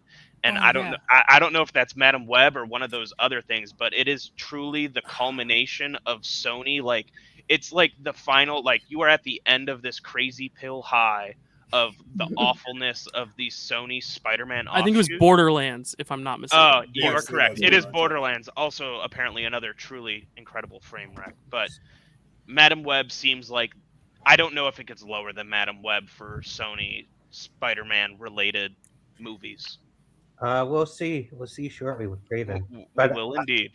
But all I'm going to say really quick is that to that point about the executive, I want to see the bad cuts. Like, if this is the cut that they thought was the quote unquote good one, I want to see the quote unquote bad ones. That's the movie they should have re-released instead of Morbius, because they didn't realize it was that bad. This one, they need to realize it's that bad and put out the bad cut. Having not seen the rest of the movie, I just want to make a prediction here and then go back and watch me on Framewreck and where I will discuss this prediction. I assume that we're going to see Peter Parker born so that they can count this as a Peter Parker appearance, so they can keep the rights from this point. Oh, you do not even know how this ends. It is fantastical and batshit insane. I love how Matt is blind to the ending. I mean, I know the character Madam Web, so I know what. All right. JD, you get to go now. Madam Web is sadly sniped from you. I don't know if you were going to pick it, but no, I wasn't going to pick it. They're only. I don't think anyone knows what pick I'm going to go for when it comes to Framewreck. I think all three of my picks are pretty safe, but so I am going to go. I think I'm going to go horror comedy, and I think this counts. It is a musical. It is also a horror comedy. I'm going 1980s, The Little Shop of Horrors. It's my number 2. Yeah. It counts. It counts. Yeah, it counts. Yeah, And I'm pissed at you for it. Dyl knows. I love this movie. It is, you know, when I was getting into, I said this in when we were talking about Sondheim. There was, you know, I was getting into musicals, and you're like, oh, you like, I think it was Rocky Horror Picture Show. I forget which one I said on that show, but I was watching something. Oh, you like that musical? Well, do you know that there's a movie where there's a man eating plant that eats people? And I'm like, sign me up, I'm in. Rick Moranis is just the GOAT. I love everything that he does, and the music is just top notch. Great. Howard Ashman did the original music for the musical, and then they did a couple new songs for this that I think are also just as good. Mean Green Mother from Outer Space. I used to know every single lyric to that song. Don't ask me to do it right now because I don't remember anymore. But yeah, I love this movie. It's so funny. They should have kept the original cut, and that's what I'm gonna end. Pro director's cut. Matt. Yeah, I love this movie. Based on a Roger Corman film of the same name, obviously Rick Moranis he was so incredible in so many things and then just left, which is sad, but also like enshrines him as icon forever. He didn't have a chance to disappoint us because he went away, which is probably what most people we love should do. But Harrison Ford got his shrinking, so maybe you know, they can always come back around. But yeah, I love this movie. I've seen it a dozen times. Suddenly Seymour. I sing that in the shower sometimes. That's all. Oh. Matt, I wish I could Buddy the Elf and sing it with you, sing the other part. But that would get a little creepy. But I also sing Suddenly Seymour in the shower, so maybe we have to like put our phone call and sing it together via phone. I sing Suddenly Seymour everywhere whenever I have. I the love chance. that song. It's I so love good. it It's the best so, duet. So, It's just so the much. best. It's the best duet. It's great. Love it. Chad. Yeah, this is brilliant. I think the songs are incredible. It's very, very funny. I love like the whole Steve Martin, Bill Murray stuff in it is really, really great. Rick Moranis is like perfectly cast. And yeah, it does have a lot of great horror and great comedy. So it's a great mix of both. And Matt mentioned it. I am going to soon be watching the Roger Corman version, which I'm very excited to see, how it's different. A lot of these black and white, like original ones that I've been seeing, I've been liking more than the other ones. Like, I think I like the 50s Invasion of the Body Snatchers more than the 70s. So, it's gotta love that era, the B movie era. Stacy. This is one of the great movie musicals, I think, of my childhood anyway. And as a person, especially as a kid who's always afraid of dentists, Steve Martin did not help me any, but is absolutely hysterical in being a terrifying dentist, and he just needed to be mentioned for that. There you go. Chris? Just gonna piggyback on everyone. It's a great movie musical. I love that soundtrack. I have it on my shelf, like the vinyl record of it. It's just amazing. It just, I don't know, takes me back to watching as a kid. And I think that's one of the reasons why I really start to like kind of like campy musicals. I'm not going to say I'm a huge like fan of all musicals, but I love a good, like, just kind of silly musical. Yeah. I'm also very curious if it increased or decreased the sale of Venus flytraps, because I feel like people didn't know that they existed probably as much before this, but at the same time, would you risk it? Yeah, I feel like decreased. But there was the rare few that wanted to see something and got the wrong message from the movie and got one. Sounds like we need a bigger shower, is what I'm hearing. We need I'm sorry to make it weird, Matt, but yeah, I want to sing. I want to sing Suddenly Seymour in the shower. We got a lot of people here who want to sing this with us, so we need a big shower. We're all gonna get in. It's gonna be fine. You need like a gym, like a locker room shower. Yeah. Kind of like you need like a prison shower in a way, where everyone just stand. But we'll be in bathing suits, but we'll be singing Suddenly Seymour, and it'll be all okay. I just have to say, Stacy made it seem plausible, and then Dylan made it sexy. So I don't know what's happening. Hey, she's like school. Dylan's like prison. I've been pitching for years that we all shower together. I'm so glad it's finally happening. The thing is, the school thing makes me think of like Glee, where Mr. Schuster's just like watching Finn shower and sing. He's like, he's got a good voice. I'm like, that's weird. But prison's also weird. I don't know. Anyway, Carly, what's your next pick? Okay. I thought I was gonna pick horror comedy, but I think I'm gonna go Framewreck. Because this, I honestly wasn't sure what Framewreck movie I was going to take, but I think I know. I think I know what I want to take. I was between two. The only episode I've covered on Framewreck, although I do have another one coming up, and Troll 2. So I am picking Troll 2. Oh, very fun. I thought you were going with the one you covered, and then you. Yes, I knew. I thought I might get a green star from Matt, so I'm very excited that I got two green stars. That's hell yeah! I'm gonna kill the poll. All right. I'm gonna go pee. I've said some million things about Troll 2, but I will be listening. Yes. So Troll 2, it's such an interesting film. So I think part of the reason I hadn't watched this till very recently, when I started digging into more Framewreck and like watching more of those good bad movies. And I think this was one of the first ones that I started digging in more on, and there's just so much to say about it. Like, before I even saw the movie, I had seen that "oh my god" gif so many times, and seeing it in the movie, it was so beautiful. I love the fact that there are no trolls in this movie. They don't even try to like explain it. There's just no trolls, no explanation. It's just like, yeah, it's goblins, even though it's called Troll 2.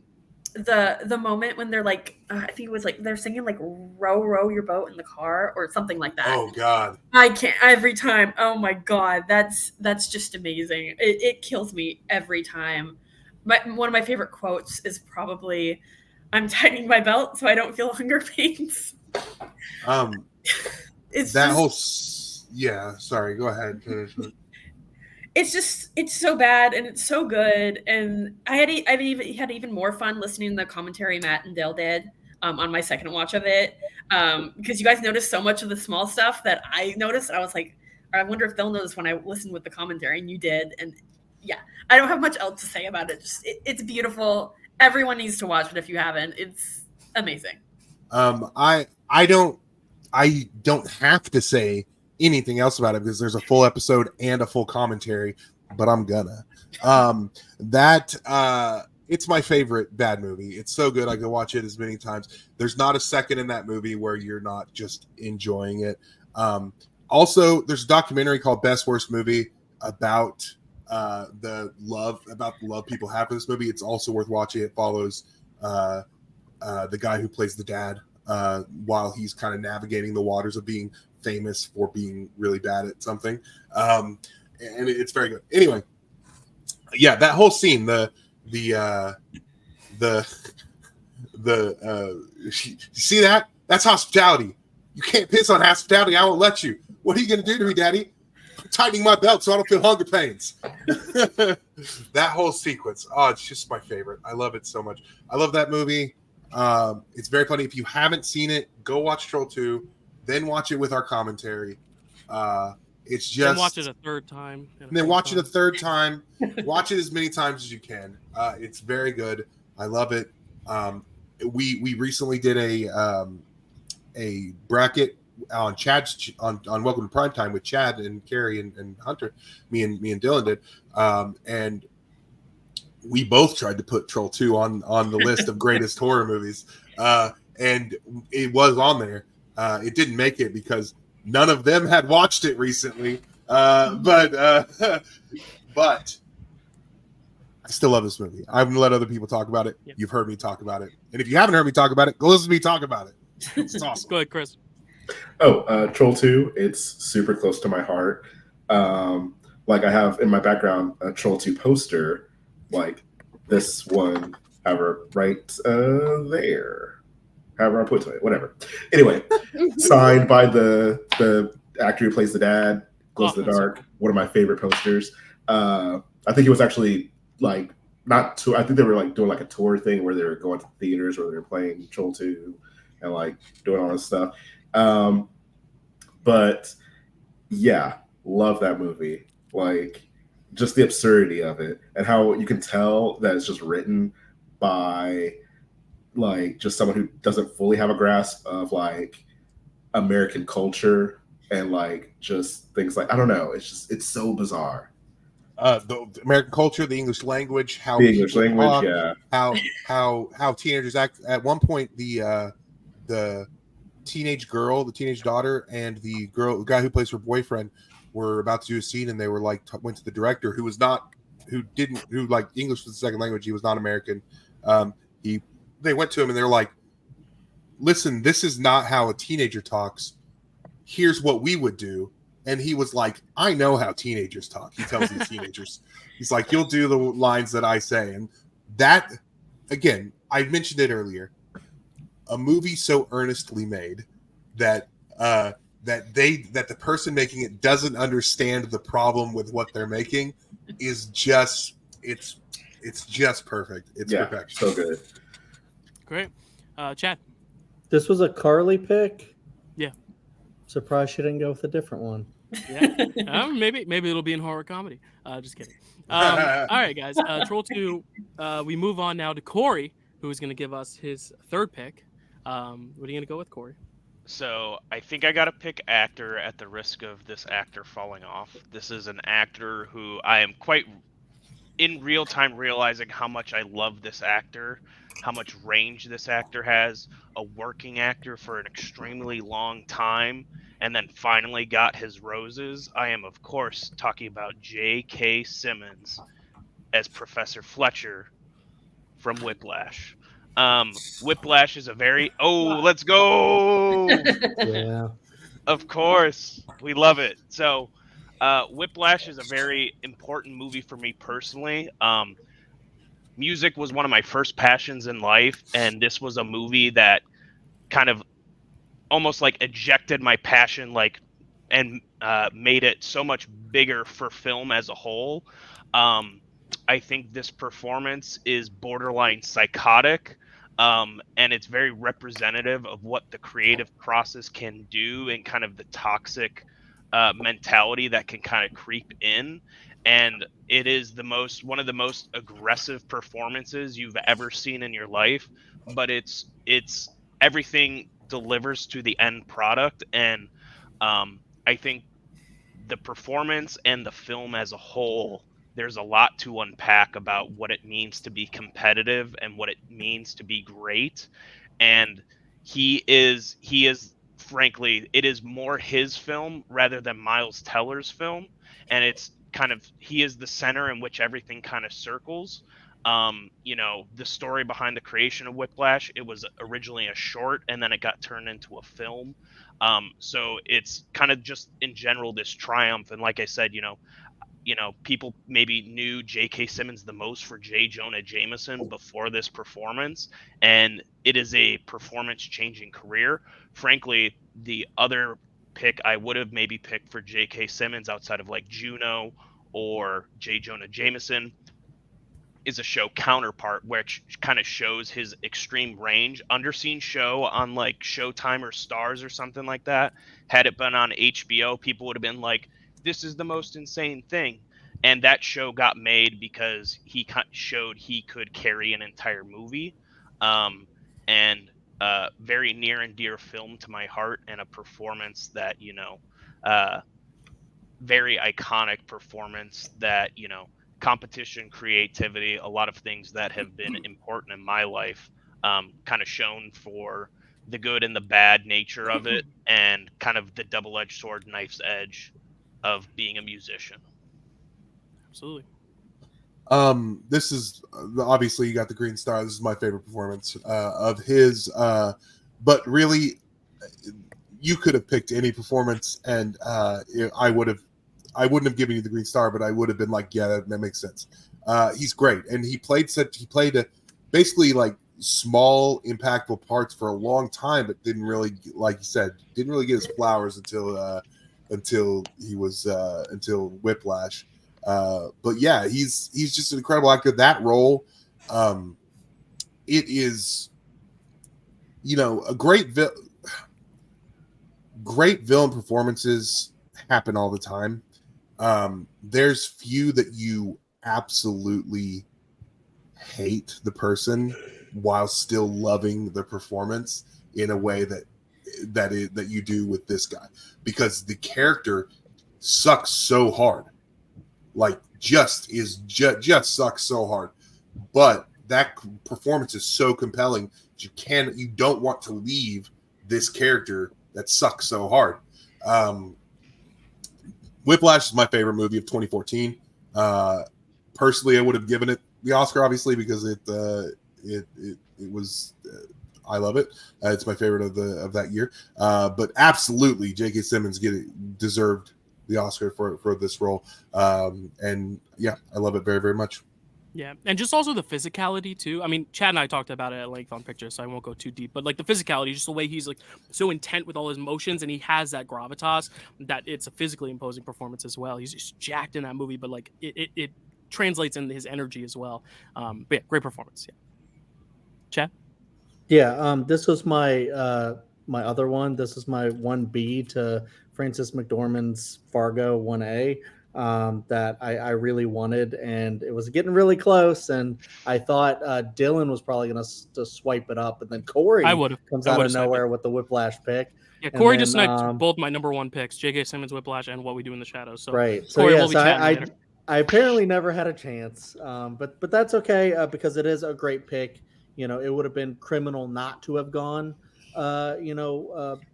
past Corey. So that's great because it is so iconic. Like, just the way he, is so toxic that he has to, bring Miles Teller's, character to the same level of like toxicity, that at the very end, they're both like on the same level, just like, hitting each other in the face with the symbol, and it's just like a whole brilliant thing. So but everybody explained it pretty well too. It's perfect, and he's such a great actor. Sweet. All right, Stacy. Thankfully, you've already picked Harrison Ford, so I don't need to worry about my actor getting picked. But what are you gonna pick? Oh God, I have no idea. Had so long to think about it that I thought about it and lost it. Okay, so I guess I'm gonna go with a Framewreck picture, and I struggle with these a lot because most of the time, if I like a movie, I just think it's a good movie, and a lot of movies that I grew up with, like, I just thought were good and I love them, but I guess they're bad. I don't know. But one movie in particular, as I watched, I knew I was watching complete and utter garbage, and I was loving every second of it. And that was Moonfall. And I've never seen that one. Roland Emmerich funded it himself because people were smart enough to look at this and go, no, that's not good. And in true Roland Emmerich fashion, he said, I really like destroying the world, and there's so many different fun ways we can do it. Let's do it all. And it is just every time you think that it's gotten as crazy as it's going to get, something crazier happens. And really just like watch it. I saw it in the theater by myself. And just as the things piled up and the reasons piled up for what was going on, like I couldn't believe what I was watching. I was like, is this real? And it was just so enjoyable in its badness. So yeah, Moonfall is my favorite Framewreck movie. I have not seen Moonfall. Oh my God. Listen, everyone calm down for a second. I was agreeing, man. It is on my list, and as soon as I saw a trailer for that, I knew it was a movie for me. I just haven't gotten around to it yet. I promise I will. Well, I'm claiming that episode here and now. It's on the record. Chris? I think JD had something also. Oh, yeah. JD. Whoever wants to go first. All I was going to say was, should have been nominated for Best Picture, should have won all the awards.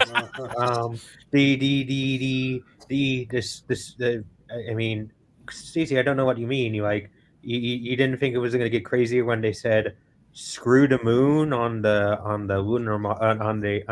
moon shuttle like that. You didn't think it was going to get more crazier from there. I don't know what you mean. Obviously I'm all joking. I wholeheartedly agree with Stacy. That is a brilliant Framewreck movie. All right, Chris, now you could. The perfect choice. I love. Okay, both me and my husband, we love that movie. We walked away from that movie just reeling, because we have expected at some point for the actors to look over their shoulders, and the moon is just actively evil, just pursuing them in this evil. It was just so good. It is. I need to see this now. Yeah. I've never seen it. I'm excited for Stacy to be on Framewreck to cover it. So Matt, we'll lock this. I'm going to tune into that episode. Chris, maybe we'll make a quartet. The flashback sequence, the 10-minute flashback sequence where they go it's in before the climax, where they go back and explain exactly what happened or what led to this point, even though you probably already would have figured out exactly what it would have been at this point, is all the choices they made in that movie. It's so great. It's just so crazy. Couple quick comments. Shout out VFX artist. You guys probably made the most expensive hat on a hat destruction movie ever made. Without you, this disaster wreck would not be possible. Hey Dylan, as the other person with a bad movie show, do you feel like a fraud right now that we haven't seen this movie? I do. It's fine. Because I do. I'll transition to something I know very well, and that is Mr. John Goodman. Because so here's the thing. The reason I wasn't going to pick him is because there were 3 movies that I could not differentiate. So what I'm going to say is I'm going to go for the pick. I like them all evenly, but I'm going to go for the pick because I want that green star.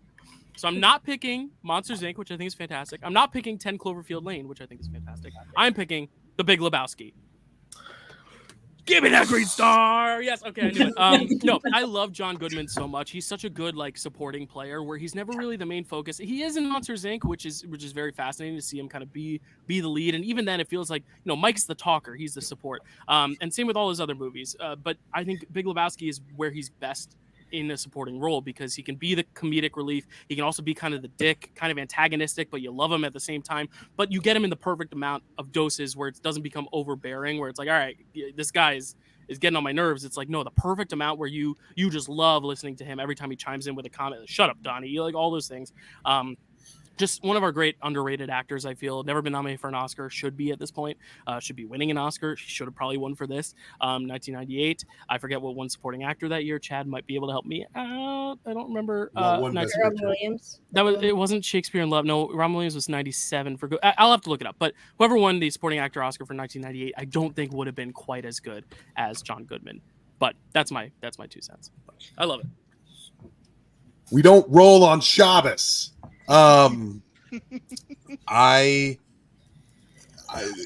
Goodman is similar to John Candy and Harrison Ford, where I don't remember a time when I didn't love this guy. Originally, it was because he was on Roseanne and he kind of looked like my dad. I've always said if someone was playing my dad in a movie, it would be John Goodman. But he literally looks like my dad. So that was where it was at first. But then he's like, as I'm growing up, I'm realizing it's not just a personal thing. Like, this guy is actually really good in things and incredibly underrated in things. Like, he's in a lot of really great things, but he's generally like the best thing in most of these movies. He's in a bunch of Coen Brothers stuff, which this is a Coen Brothers movie. I think Coen Brothers probably brings the best out of him. A couple of years ago, I put a thing on Facebook where I was like, which non-Coen Brothers movie is the best John Goodman movie, and why is it King Ralph? Or what performance and why is it King Ralph? And I said that as a joke, sort of, but I do love him in King Ralph. But the point was that, like, the Coen Brothers bring so much good out of him that in their supporting stuff, like he plays the Cyclops in Oh Brother Where Art Thou, and he's down there for such a small amount of time, but he is one of the images that looms largest in my mind from that movie. Mm-hmm. I love him. Anyway, this role, it's so funny, it's so good. It's the perfect. He is the perfect antithesis to the dude that you kind of like. You kind of need him to balance out the chillness of dude. Is you need someone to actually be able to be there to give you that counter, the counterpoint to that. Balance. The counterbalance. So yeah, I love this role. It's really great. I love him. I could go on for a long time, but I'm not. Chad? What do you mean, Dylan? You don't love James Coburn in Affliction? No, I did just look it up too. Yeah, I've never seen Affliction, so I shouldn't be talking necessarily about it. Neither. I think of the ones nominated, it should have been Ed Harris for Truman Show, but like I don't even see how he's not nominated for this. Like, just such a great supporting performance. I don't know. Do you have anything else, Chad? Yeah. I do think that is a great pick because him as Walter in that movie is basically MAGA before MAGA was a thing. I feel like, but I will say I had Monsters Inc. prepared to go. I was like, that's gonna be my pick. But I do think the three that you mentioned are like the best ones. Also, I love him in Raising Arizona. So there's another Coen. Yeah, I had originally written down 10 Cloverfield Lane, but then when I thought about it, I was like, good Lebowski's so good that like I'm going for the gold star or the green star. But I would have picked any of those three: Monsters Inc., 10 Cloverfield, or Big Lebowski. Stacy? I just want to say it is a great pick. If I had gone with like a pick I thought would get me more votes than my pick, that would have probably been mine. But if you like John Goodman and Denzel Washington, watch the movie Fallen from the late 90s. That's what I really wanted to say. Just adding it to my watch. That is underseen. I haven't seen it in a while. I need to rewatch it, but that movie's really good. And he is very good in it. He's obviously, so good in it. But yeah. To shout out the Flintstones, shout out the Righteous Gemstones. Eli Gemstone is one of the greatest characters ever made in modern TV. There you go. All right, Chad, you're up. I'm going to add that movie Stacy just mentioned on my watch list while Chad tells us his pick. Has Chris chosen acting yet? No. So Okay. all that's left for acting is Bale and Elba. Mm-hmm. All right, then I'll pick my actor now, because as great as he is, I don't want Elba, so I'm gonna go with the Bale performance. And I was so trying to figure out which one to choose because there's so many great ones, to be honest. And I don't want to do the double up with Batman, even though I feel like I could easily, because especially with like Batman Begins, I think that would be a pretty sweet pick, because he's in that one more and stuff. So I'm gonna go with Love and Thunder. Psych. I wanted to see people's reaction. He's really good in it, though. He's great in it. I want to see the movie he thought he was in. What? We all do. What I'm saying is, I got the Kelsey face, and that was what I needed. So, so there you go. But no, I'm gonna go with a movie that I don't love, but I think the performance makes the movie a lot better than it would have been without it. Newsies. No, I'm gonna go American Psycho. Mm-hmm. All right, cool. All right, Mm-hmm. What kind of world are we living in where Chad picks American Psycho? I thought you hated that movie. Well, I guess I do not hate American Psycho. I liked it before. I rewatched it and I went, I don't think I like this movie now. So I think with another rewatch, I'll probably like it more, but I don't know if I'll ever get to the love it stage. I think it's really cool. Yeah, I'm just There's a lot to like about it, and I want to read the book, and maybe that'll improve it for me as well. But I do think the performance is one of those all-timer performances where people might go like, that could have won an Oscar. Like that was like so good.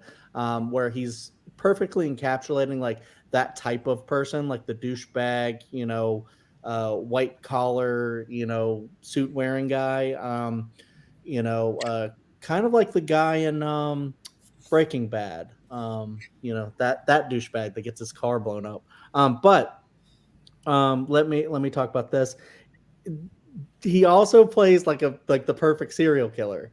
So like in the way he just goes like super unhinged, and you're just like following him throughout the movie. And I feel like not like until you got to like something like Dexter that actually has like another layer, I feel like this was like the serial killer like performance. And yeah, it's hard to pick because he has so many great performances. But then I was like, you know what? I feel like this is like the one that you might have to pick if you're picking a Bale performance. So yeah. Yeah, Matt, you're muted. Okay. Chris, what are you talking about? All right, no, I've got it. Okay. We talk about sometimes with, and I don't want to tip a pick on this because it is still available, but with like a horror comedy movie, people understanding the movie that they are in and the role that they are supposed to play within this. This is a horror comedy, and Christian Bale understands his role in this so freaking well. And so does everyone else, and that's the genius. Everyone else has to be the straight man. And he has to be the larger-than-life, crazy serial guy. Whether he is or not, like he has to be able to play that person who, at least in his own mind, is a raging serial killer. There's a scene in this that makes me laugh every time, and it lives in my head, and I think about it all the time. And that is when Jared Leto turns and says, "Is that a raincoat?" And he says, "Well, yes, it is, Mark." And then puts an axe in his head.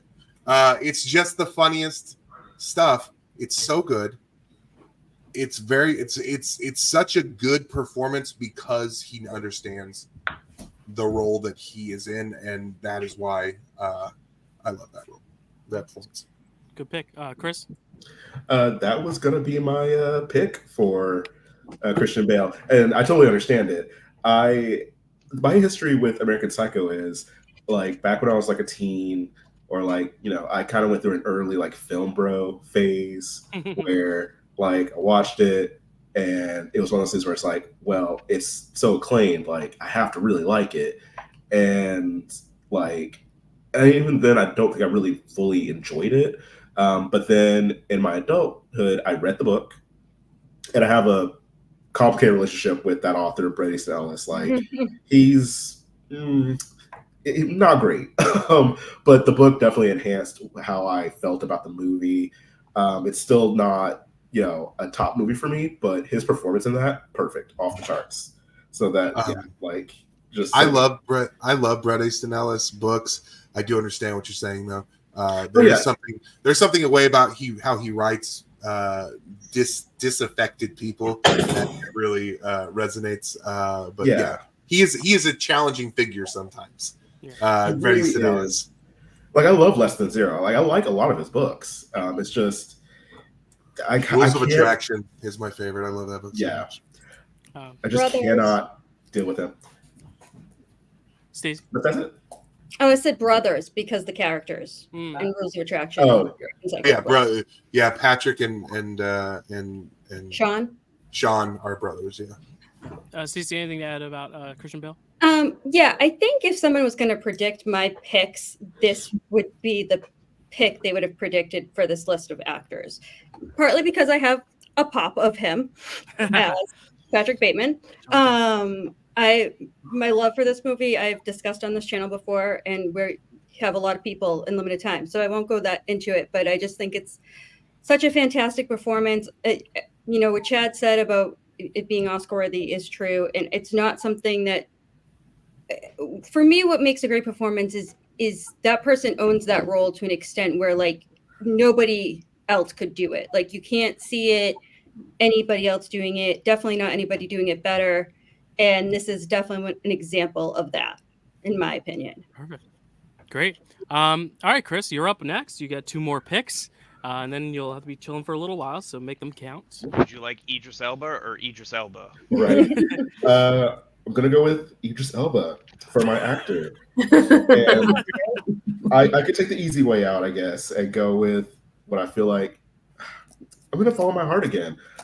I'm going to go with Idris Elba in the movie Beast. Yeah. Where I know it's you know what, it's gonna be what it is. That movie, his performance in that, I will say, is great, because I think he is not playing it very serious, just serious enough. And like, I think he understands the project. I think he understood the project is just like a weird kind of action dad movie. It's very much an action dad movie, like very much Dad's Rock movie, where he's protecting his 2 daughters from a lion. Come on, I can't expound any more of how much I love him in that. Yeah, absolutely. Matt? I haven't seen Beast, so I can't say. But I do. It is on my list, obviously, because I love Idris Elba. I do wonder, when you were like, you didn't want to go with the obvious one. What was the obvious one? Luther. Yeah, it was going to be Luther. Yeah. Green Star would have gone to Stringer Bell on The Wire. Okay, here's the thing.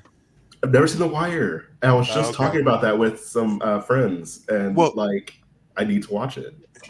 Chad and I were just messaging about this, how when you look at his filmography, it's kind of like not all great. And I was like, listen, he did 2 of the greatest 2 of the greatest performances in TV with Stringer Bell and Luther, that he is allowed to have the Lake Havasu time. Like, he's allowed to just like take roles for money for a little while.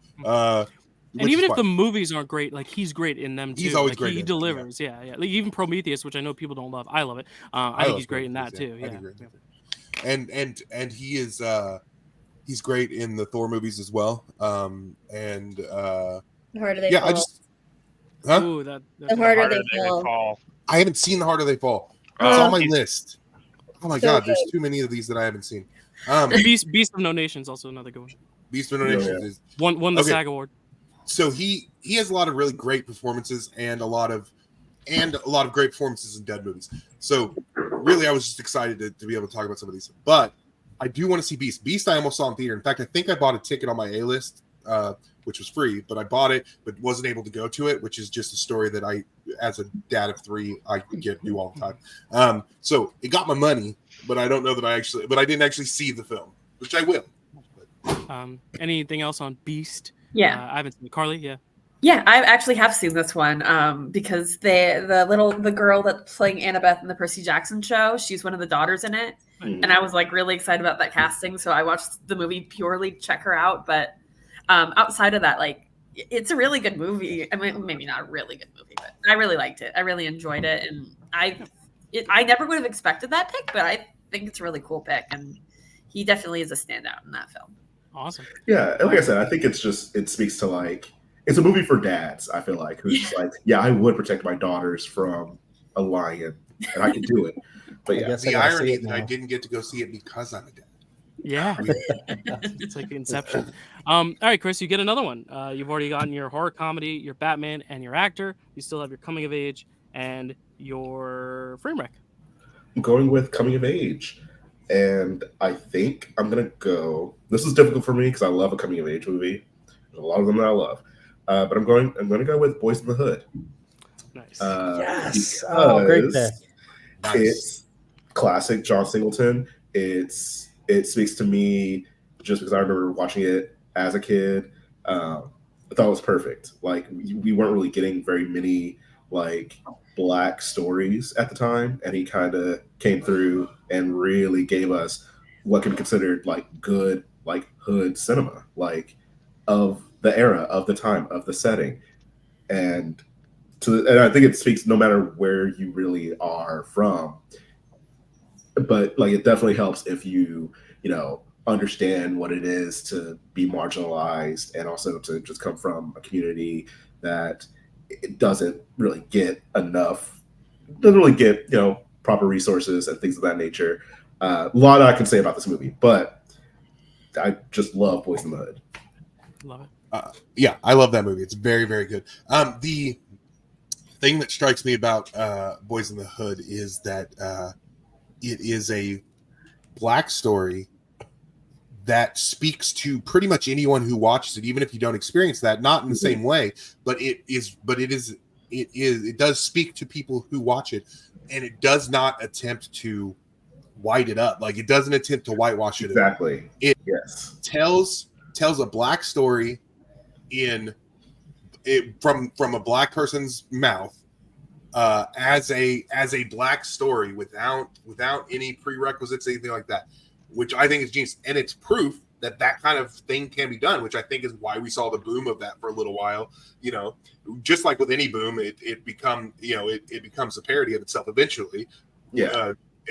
In Leprechaun in the Hood, Back to the Hood, which was not Black voice saying anything. It was a bunch of white voices saying things. Right. But yeah, so, like, the fact that it could tell this story that resonates with people outside of the culture without changing anything to make them more comfortable it's truly a work of art. Like, because especially in America, whenever Black art is made, I mean, there's always going to need to be that lingering, understanding from Black artists that it is going to ultimately be filtered through a white gaze.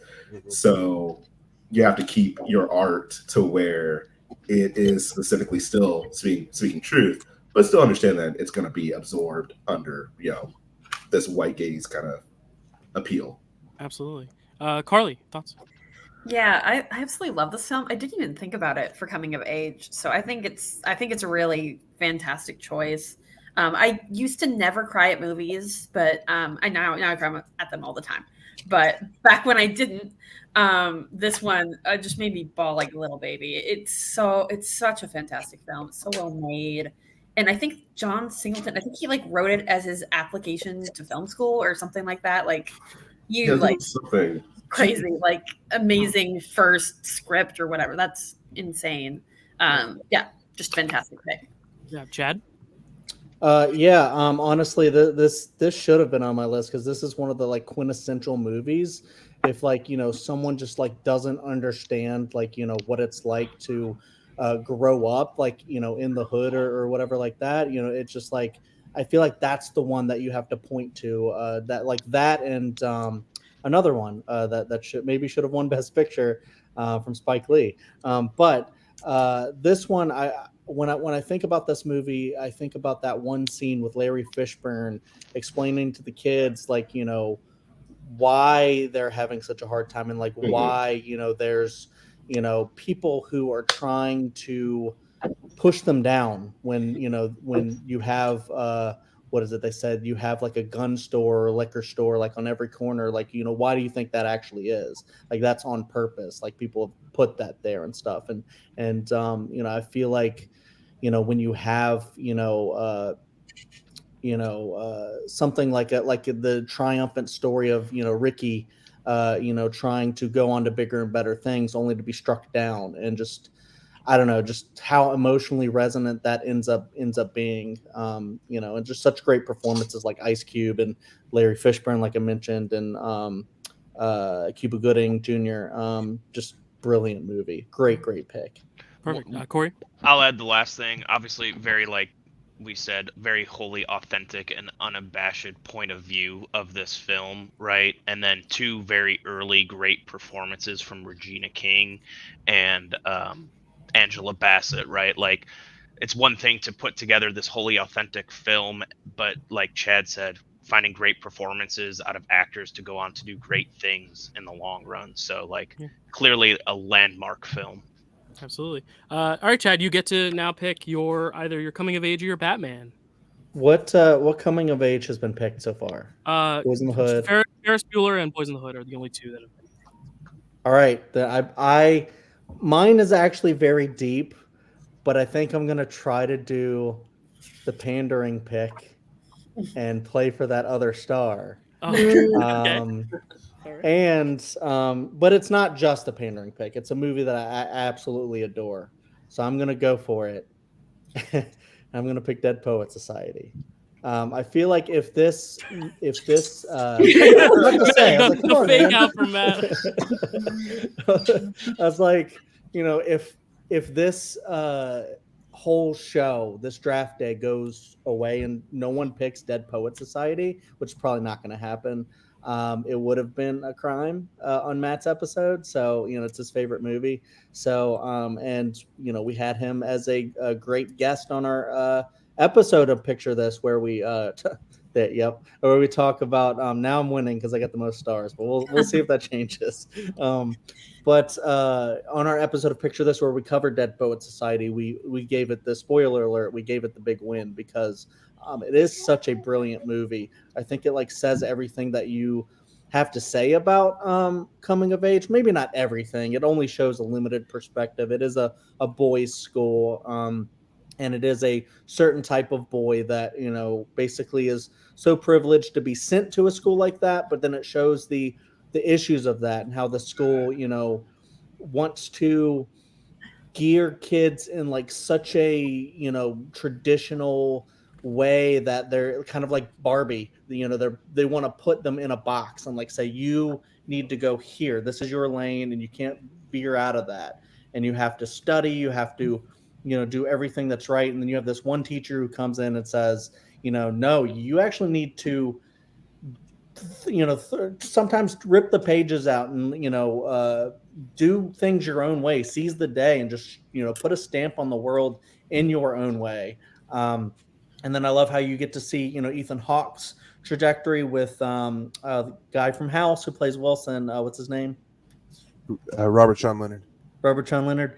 His trajectory, and, you know, spoiler for Dead Poet Society, it doesn't end well for Robert Sean Leonard with the suicide and everything. And it's just because when you push somebody that hard towards a specific thing, you know, it really can tear down, you know, the psyche, and it just shows you just not how, you know, how not to raise a kid, how not to, you know, just like take everything that they stand for, that they want to be, and say, you're not going to do that. You're going to do everything that I say.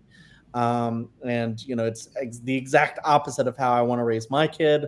You know, and it just to see, like, it's not even just those two guys. It's like all of the people in the the Poet Society get like some sort of like little story where they're trying to, you know, achieve something and come of age in their own way. And you know, especially I'm now forgetting, but I'm so glad Matt's seen this probably 20,000 times.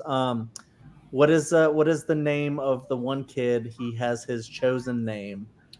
Nwanda is his Nwanda. And when he has that pressure put up against him, because you have other kids who go on to conform to what the school wants them to do.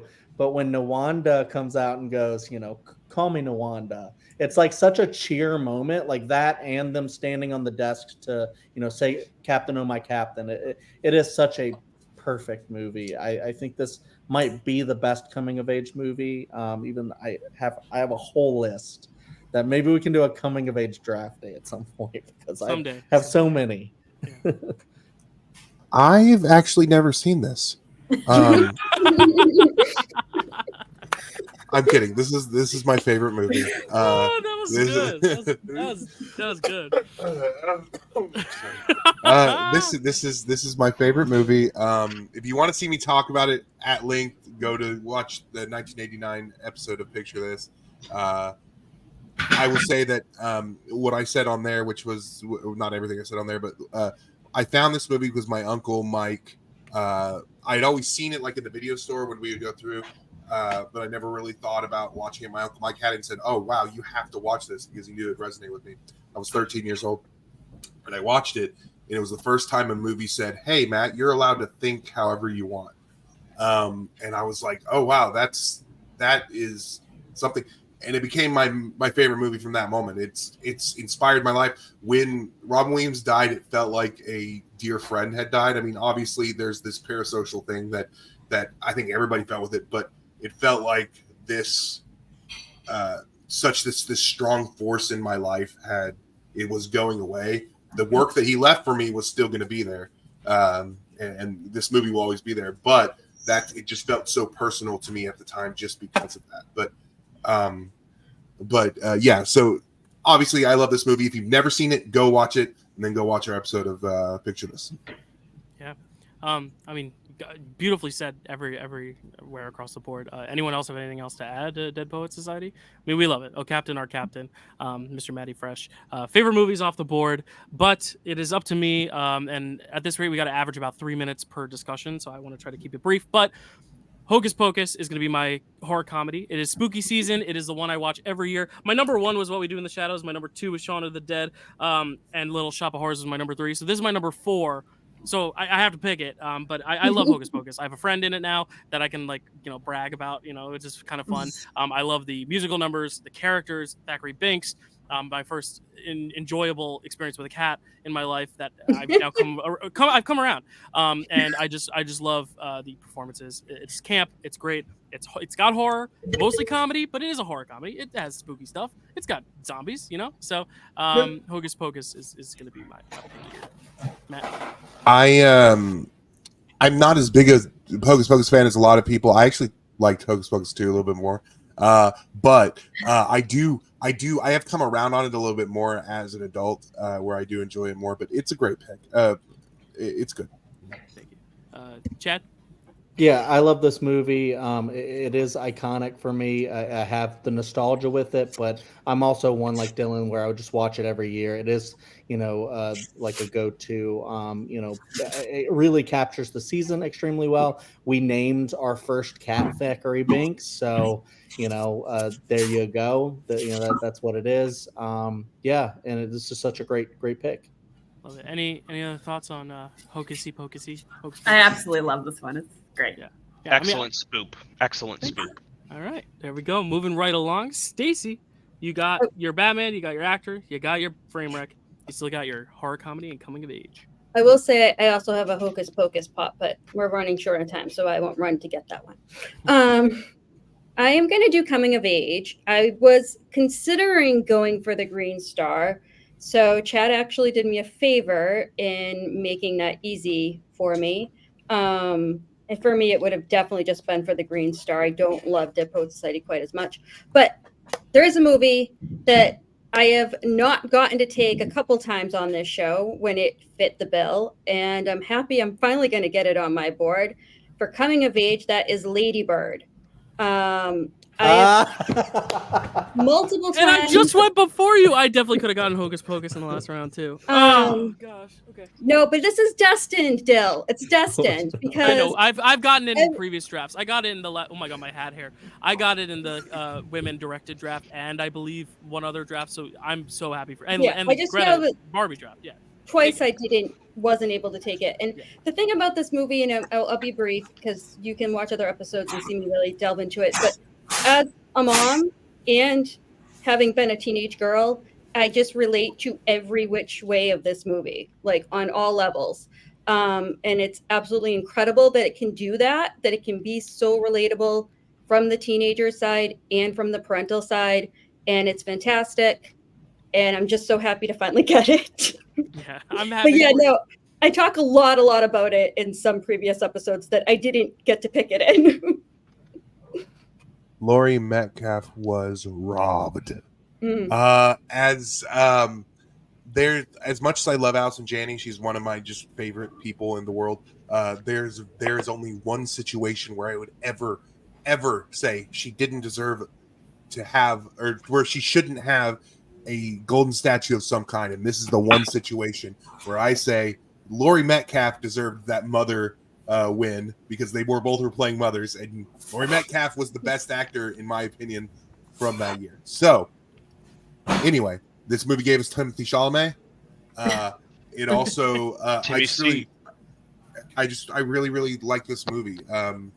There was complaints that it was too much like Edge of 17 from some people. I actually prefer the Edge of 17, but I do love both. But yes, I love this one.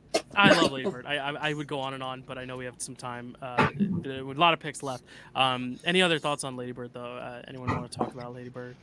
It's amazing. Yeah, it's incredible. Everything. Fantastic. Saoirse Ronan. Yes. Also probably should have won the Oscar, though the debate is definitely there because, as we heard with Kelsey, Frances McDormand, that was that year for 3 Billboards. So it is a tougher decision there. But was Greta nominated for director for this, or was she? She did. No, she got. Okay. She got that. It was next year. Yeah. Okay. She got that nom. All right, Corey, you are up, my friend. Saoirse rhymes with inertia.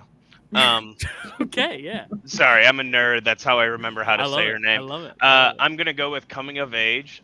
Very also in theme with my previous pick because music is very personal to me. So I am picking a coming of age music film, which there's actually a lot of options for, frankly. But I have to go with The School of Rock because this movie found me at the right, like there are certain movies, like my first movie that I ever saw in theaters was Phantom Menace, and then maybe the next most impactful movie on my life was School of Rock. Because of this movie, I became a drummer, I became a percussionist, I am Spazzy McGee, Freddie Jones. It showed me how to be creative. You know, I was probably the right age for Jack Black comedy. It's got, you know, Mike White writing, Richard Linklater directing, like, come on, people. You know, Sarah Silverman with incredible, like, girlfriend performance that she is just, like, sucking everything down. Joan Cusack with an absolutely hysterical performance. My father actually taught her how to drive. Whoa. Little plug. Oh, my gosh. But, you know, it's not only a coming of age story for the kids, but it also retroactively, being an adult now, when I think about that movie, it's also a coming of age thing for Jack Black's character, Dewey Finn, where he just thinks he needs to be this rock star. And he frankly, ultimately, along the journey, finds this love for education and teaching. That's something I feel very passionate about, too. So very important movie in my life. Awesome, you know, rock history film, great soundtrack, awesome performances. Miranda Cosgrove as a little kid, absolutely eating it up. And, you know, School of Rock. School of Rock. School of Rock. I saw this movie in the theater. I really liked it. There's two categories of Linklater that I kind of think about in my mind because they're both kind of equal, but I can't put them together. And that is like he's got these like art pictures, and I put those over here, and then he's got just kind of his his mainstream films, and I put those over here, and they feel equal to me. It's not like these are his lesser movies. I just have to put it over here in order to not like compare it to this other stuff. That being said, it's probably my favorite of like his mainstream stuff. Like I really like this movie. I was very entertained. Going back and rewatching it is always fun. And yes, it is definitely a Dewey Finn coming of age story.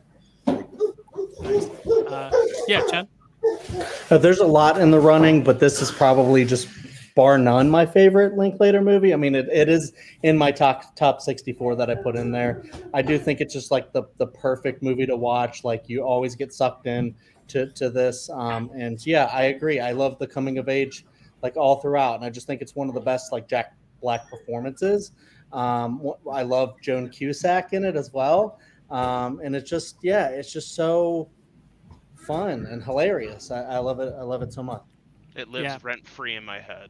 Yeah, it's Richard Linklater's on my Mount Rushmore, so obviously I love this movie. I like a lot more of his like dramas better, but like for comedies, this is probably my favorite of his. It's just so endlessly rewatchable, and it was made really well into a stage adaptation. They did a really good job with the musical as well. I mean, seeing little kids play those instruments live, it's like you can't fake it. It was great.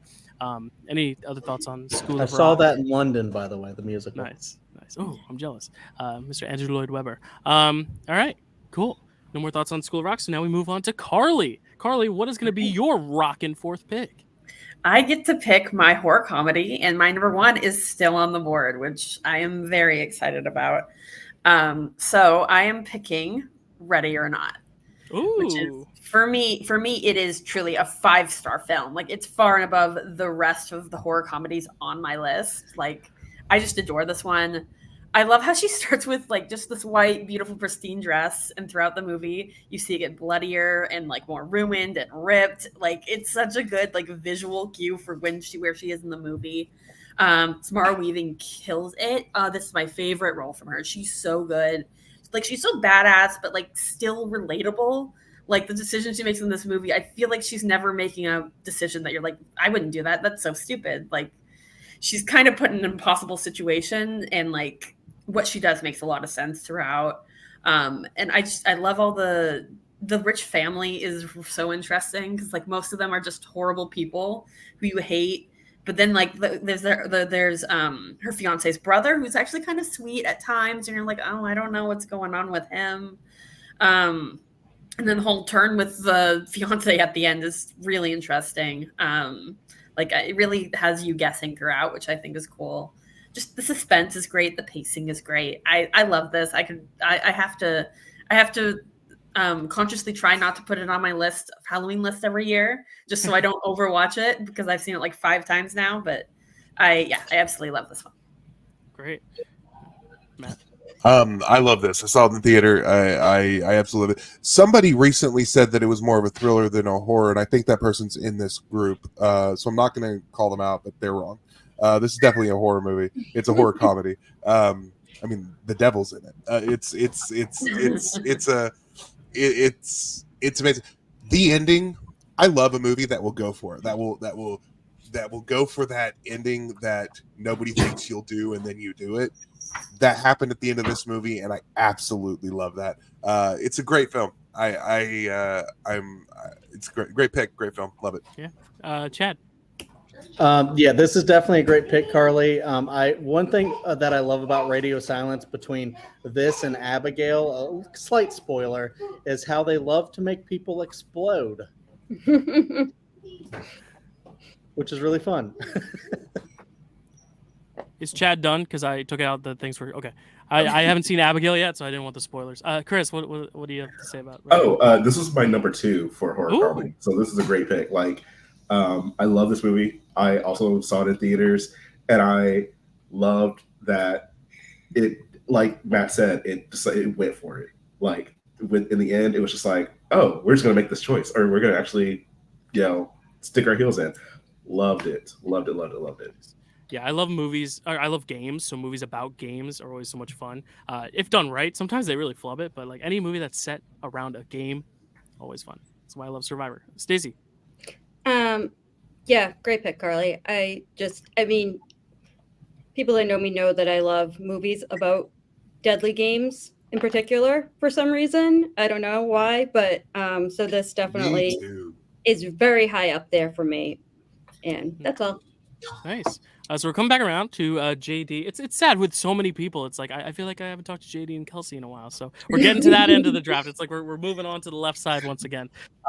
JD, what's going to be your pick? You still have your Batman and your Framewreck left. Yes. So I'm going to go my Framewreck movie. So I actually divided my choices into subcategories. This category that I'm going to choose is Framewreck Movie of the Year. So movies that's from this year so far that I think are really great Framewreck movies so far. And I'm going. I don't think any of you guys have seen this. I'm going. Came out over Labor Day weekend. 2024's Reagan. Oh, is it so bad? It's good though. Is it good? Like enjoyable. Okay, I'm going to. I need to explain this a little bit. Okay, yeah, explain. So none of us have seen it, so put it down. It is. I think there are moments that are just so. Number one, it's 17% right now on Rotten Tomatoes, which, Rotten Tomatoes, I know. But if you look at the ratings, the top critics rated it as 0, and it's 2 out of 10. And then all critics was 4 out of 10, which is still 2 out of 5. So, people are really panning this movie. So there are 3 different plots. There are 3 subplots within this movie. Number one, there's the main thread of course, Reagan, his life, et cetera, et cetera. It's really Bible leaning too. He's like the prophet. He's the one. He's called the Crusader. It's based on a book called The Crusader. Number 2, so yeah, it's about him. Penelope Ann Miller, how he met Penelope Ann Miller, his flashbacks of his life beforehand. Penelope Ann Miller, in my mind, has a great Framewreck performance. There are 3 scenes where she plays it. This is my Oscar scene. When he gets assassinated, attempts to get assassinated, she's there's a whole made up scene of I want to see my husband. I want to see my husband, even though she's her spouse already, so there would be no issue. But they just intentionally made a scene where they won't let her see him for some reason. And then lastly, the second plot is John Voight. They show you what's going on with the Soviet side, and he has a Russian accent that's not much better than I'm doing right now. And he also is the frame around of the movie. You're seeing how he's recollecting to a young up and coming politician in the current Russia about how he's doing it now. So, and then lastly, there's a third subplot with his speechwriter, who you see him introduced as a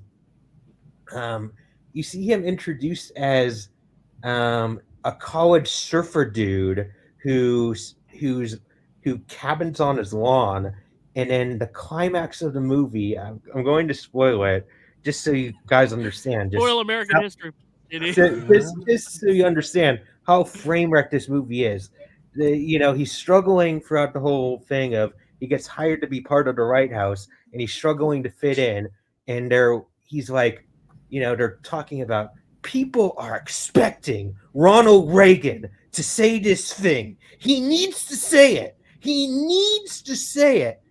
And you see it in the trailer. He's like, oh, is he going to say it? Is he going to say it? Tear down that wall. That's the climax of the movie. That is the climax of the movie. He said it. There's cheers, you panned them cheering.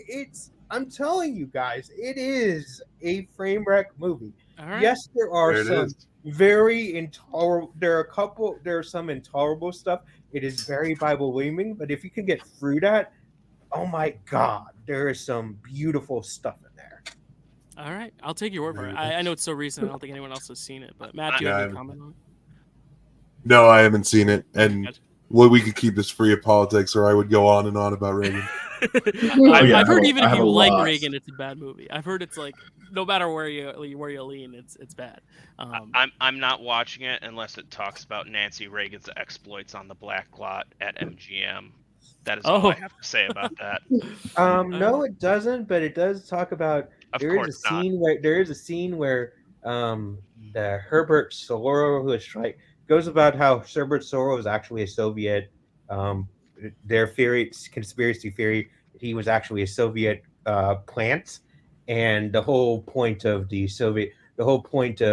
all four unions trying to be one group is a Soviet plot, and Ronald Reagan is the prophet because he was the one who saw through that and refused to unionize with the other three. All hail Ronald Reagan. All hail. All hail Ronald Reagan. There's a big scene where he pulls a gun on him. I'm telling you guys, I will tell you. We are running short on time. I would love to hear more about it, but we don't. I'm going to stop there. The good news is Kelsey's the one with the heart out, and she's getting her last two picks here. So I just wanted to make sure we got to her before 5:30, and now we're getting there. So that's good. We can talk more about Reagan afterwards. We'll have the 2-hour after show where Katie can chronicle all the Wikipedia points that they put in the movie. But there you go, Reagan, Framewreck movie. Didn't know, now we know. Might not cover it someday. Maybe we will. Maybe we'll have to. I'm sure Zach will be very thrilled you picked that on his behalf.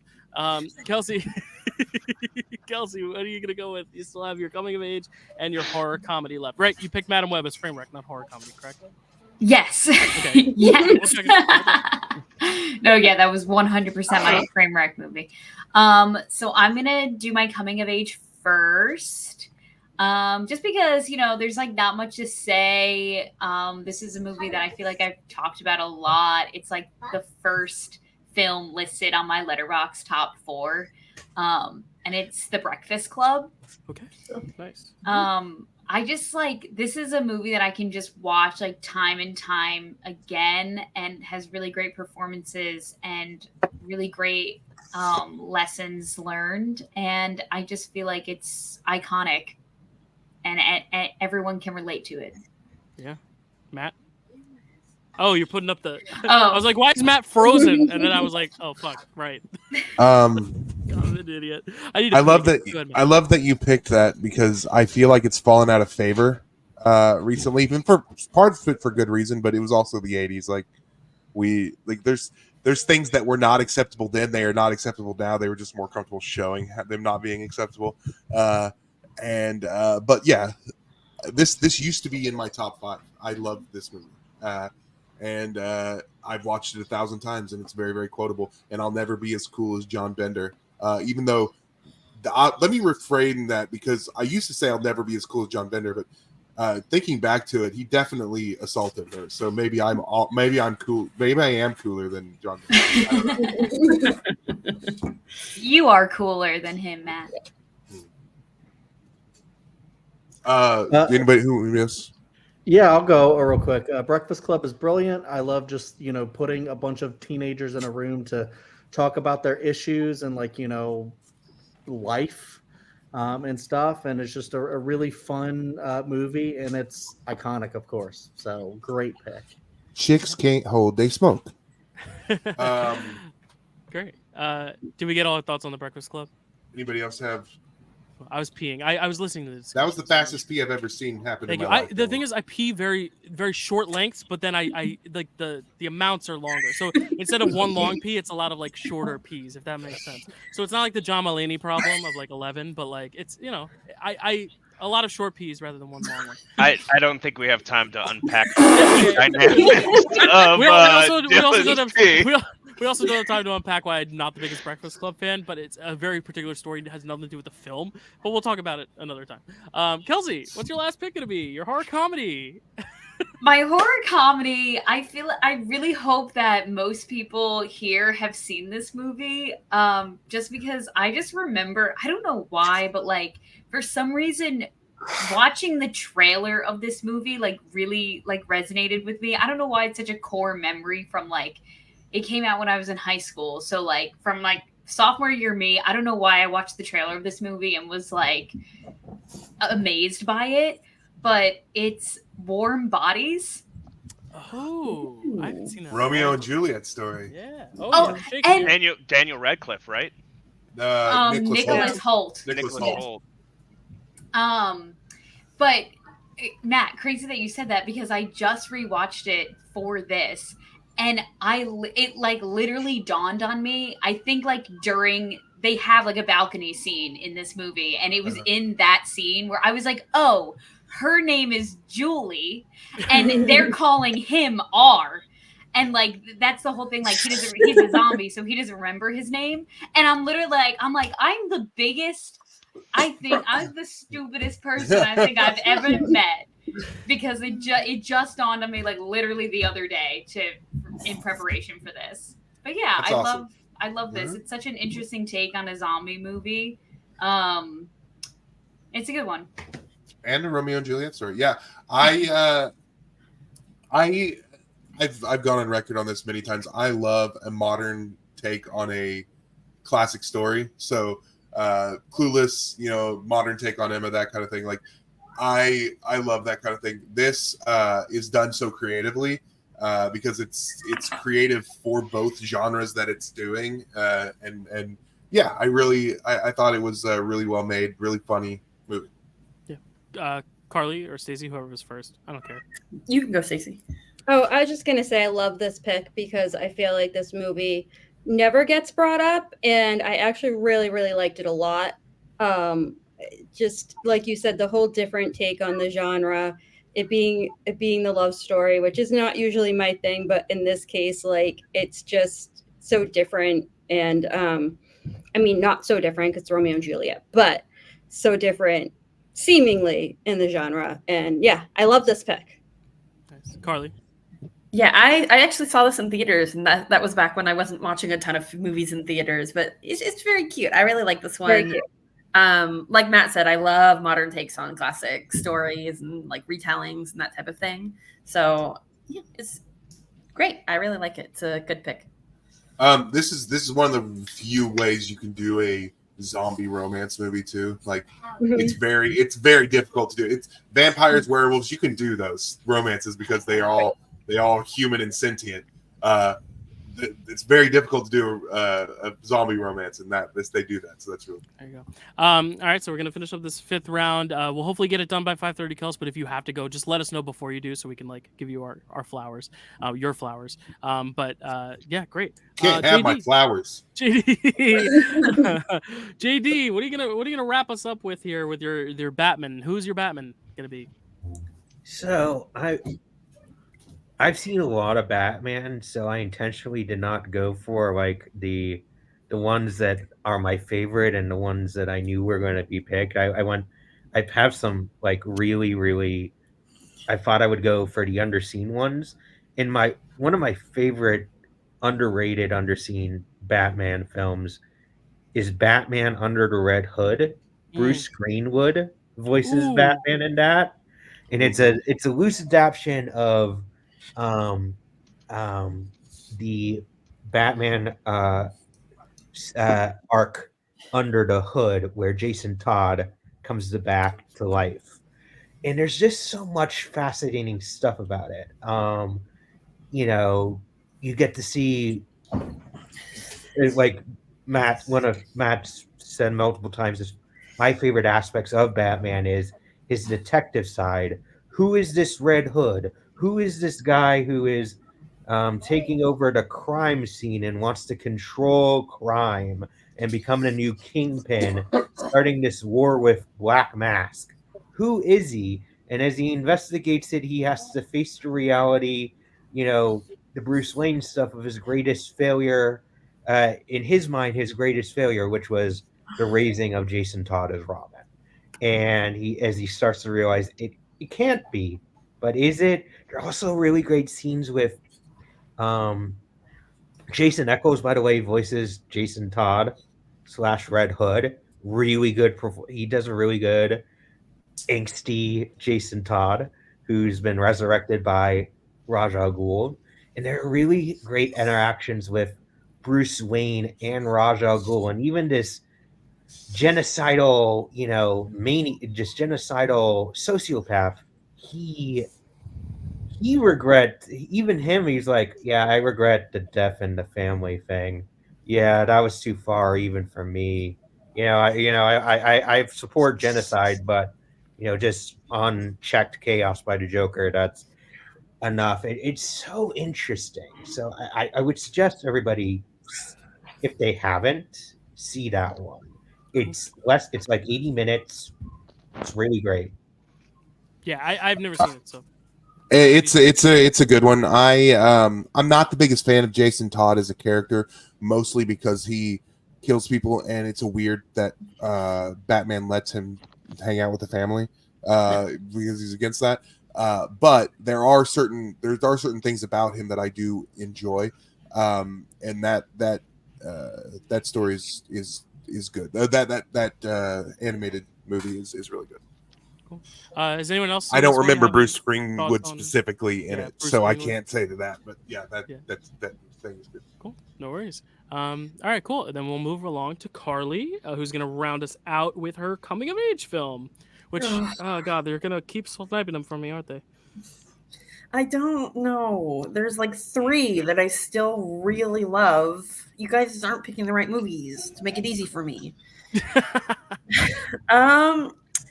Okay, I'll go with a very recent one that I absolutely loved. Let's talk about Dee Dee. Yay, cool. Oh, I'm really gonna watch that. That's on my list. It's so good. This is one of the most relatable movies I have ever seen. Like while watching it, just the pain of like not being able to relate to others and like trying to find out like, how do I do this? How do I get friends? How do I get this place where I belong? And just trying different things and it just not working was so painful, but like so relatable. And I love the way they use like technology, because I feel like you don't see a big presence of technology in too many coming of age films. The other one I might have picked might have been an exception for that, but and it's just so like I did not expect this to be a movie where it felt super relatable to me, just because it's so different than what my experience was growing up. But it's so well done. I can't remember who plays his mom, but his mom is so good in this one. Joan Chen. She's Joan so Chen, she's fantastic. Yeah. so fantastic in this. Like, just had me crying by the end. And I just felt so much for this boy. And I also liked his dynamic with his sister. I thought that was kind of interesting. Like, yeah, I really liked Dee Dee. I thought it was fantastic and heartbreaking and so relatable. And yeah, just fantastic. If you have not seen it, you need to see it. Yeah.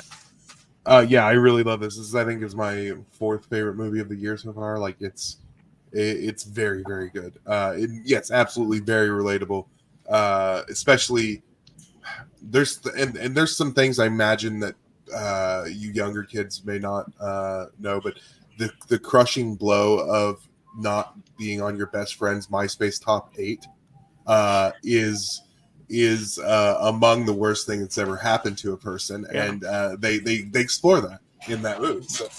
Yeah. Yeah. No, I love what you brought up, Carly, about the specificity, because it's like it's so specific to a generation, but it's like kind of the perfect bridge between like, Matt, your generation, and my generation, where it's like right and meets kind of in the middle there, where like I got that same. So you said you youngins, but I also felt the same thing about like the MySpace top 8 thing. I didn't have MySpace, but it was the same thing with like there was like other new apps that kind of came and gone, like just different IM messaging things. I was telling Kelsey on Marvel-ous Movie Mondays when I was reviewing this film, I was like, do you remember the days of Uvu? And Kelsey and I both kind of like had this weird like reaction, which was like our like when middle school, like our way of like communicating was Uvu, and just like the shuddering of the spine that went on when I said that. But like, yeah, just such specificity. And you know what? Even though it's not overtly about the Asian experience, you also get tinges of that too. And you also get a great filmmaking coming of age story, a coming of age as a director, as someone who is now a filmmaker making a movie about his childhood, learning what it's like to edit a skating video together, having never done it, and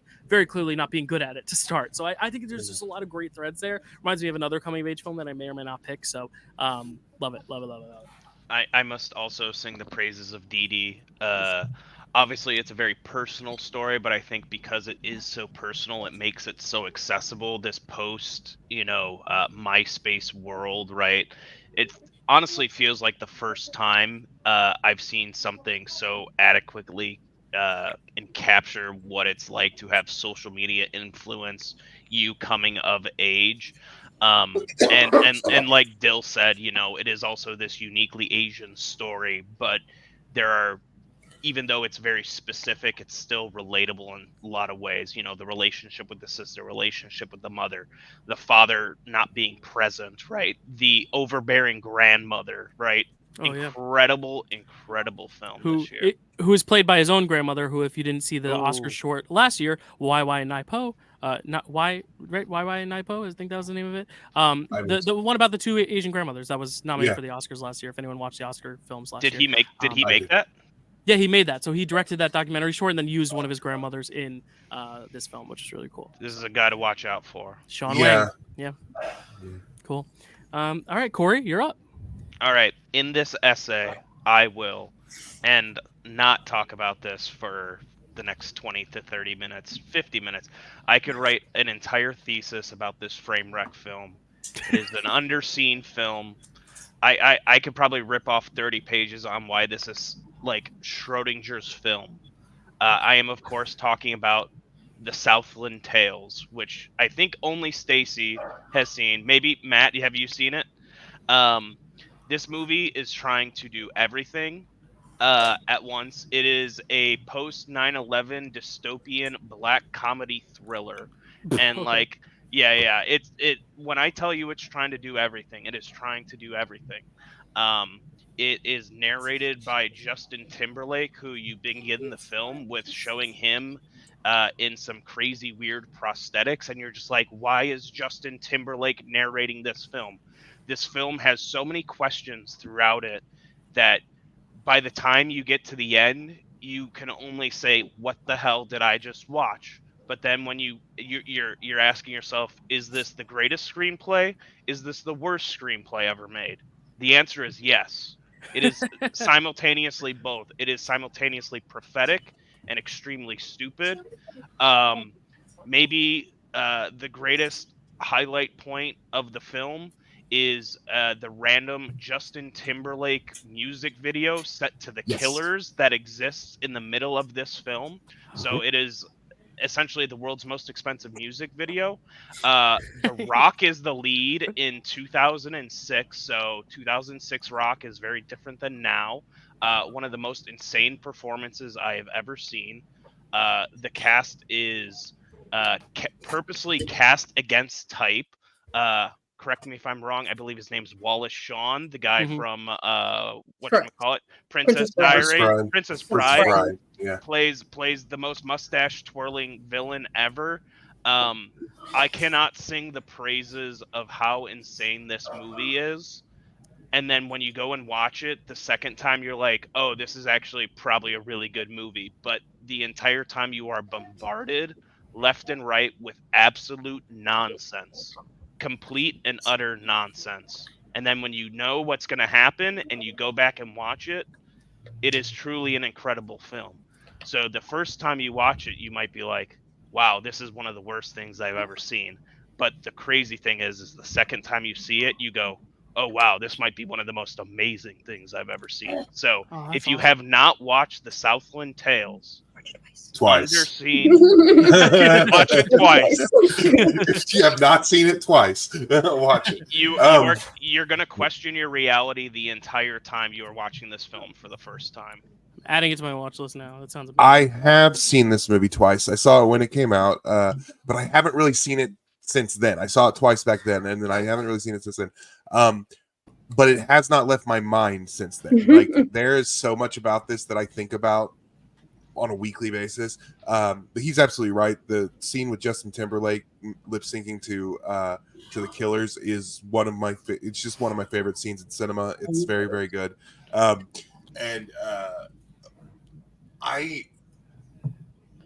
can't remember everything that I thought about it back then, but what I can say is that I also went through a similar emotional journey where I don't know if this movie was wonderful. I'm not sure if it was awful. I just know that it exists and I experienced it, and maybe that's all we need to know. But yeah, I don't know.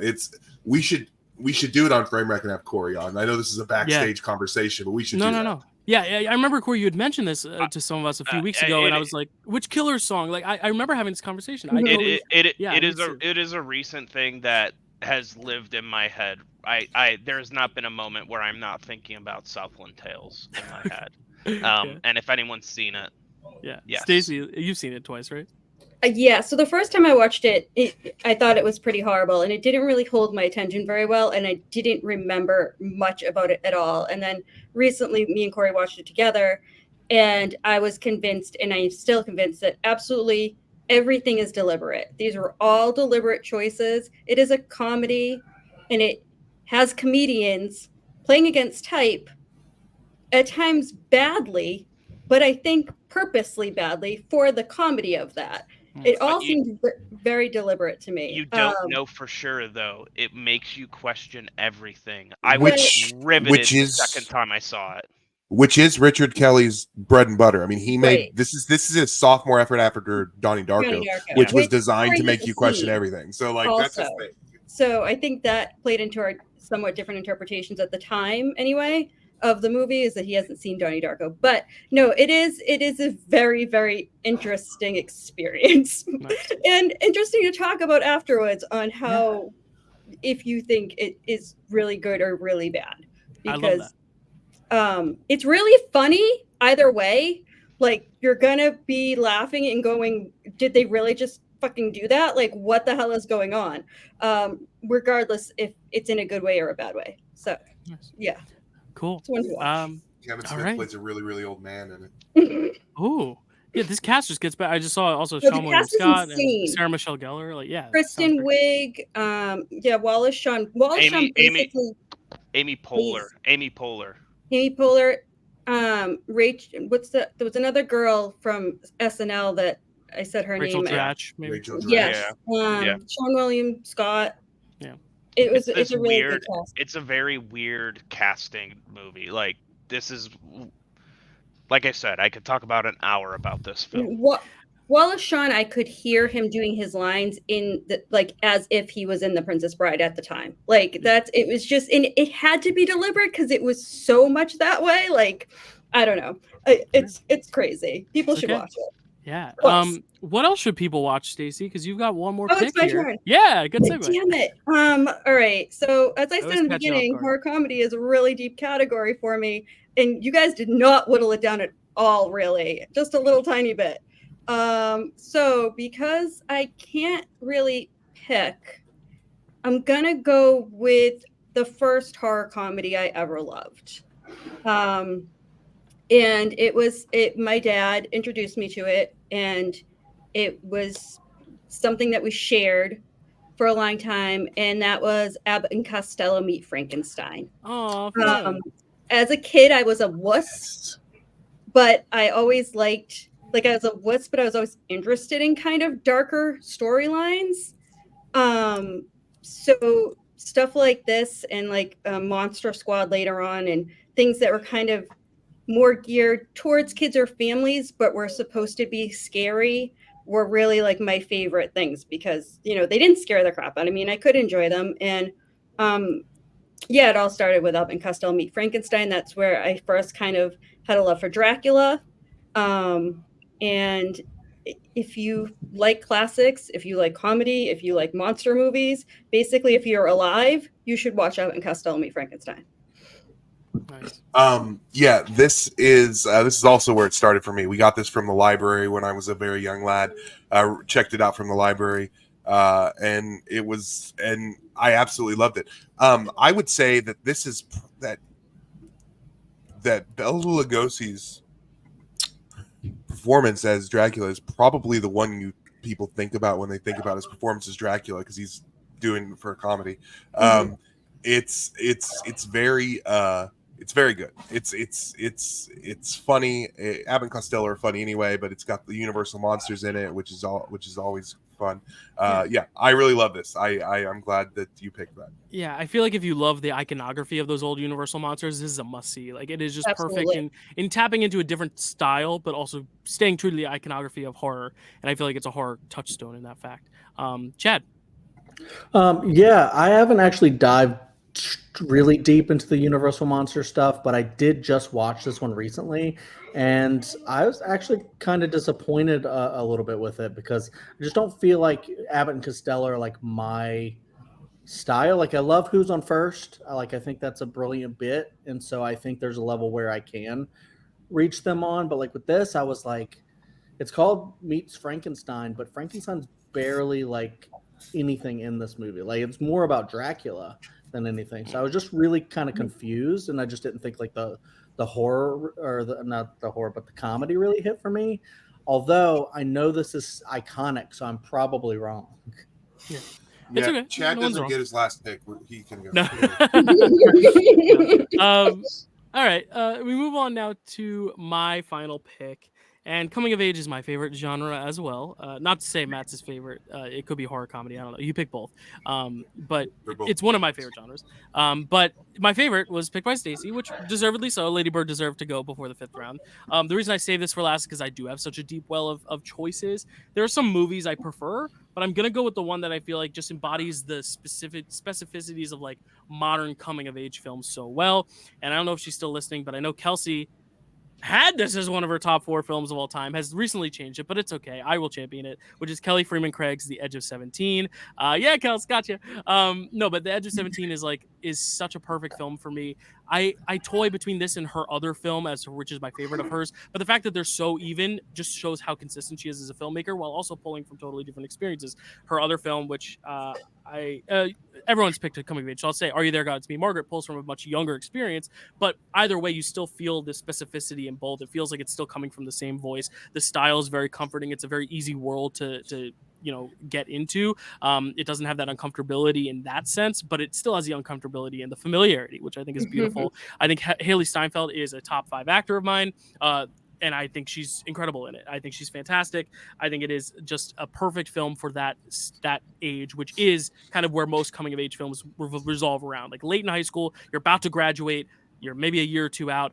It also is a really empowering film for film nerds because the guy she likes is like a filmmaker, and he makes like these weird like sci-fi films, like kind of like Ed Wood style, which I really love. So yeah, I love this film. I love Haley Steinfeld. I love Woody Harrelson. That relationship there could have been weird, but they make it oddly comforting and warm and nurturing. Yeah, there's so much to love about this. I could go on and on, but yeah, Matt. I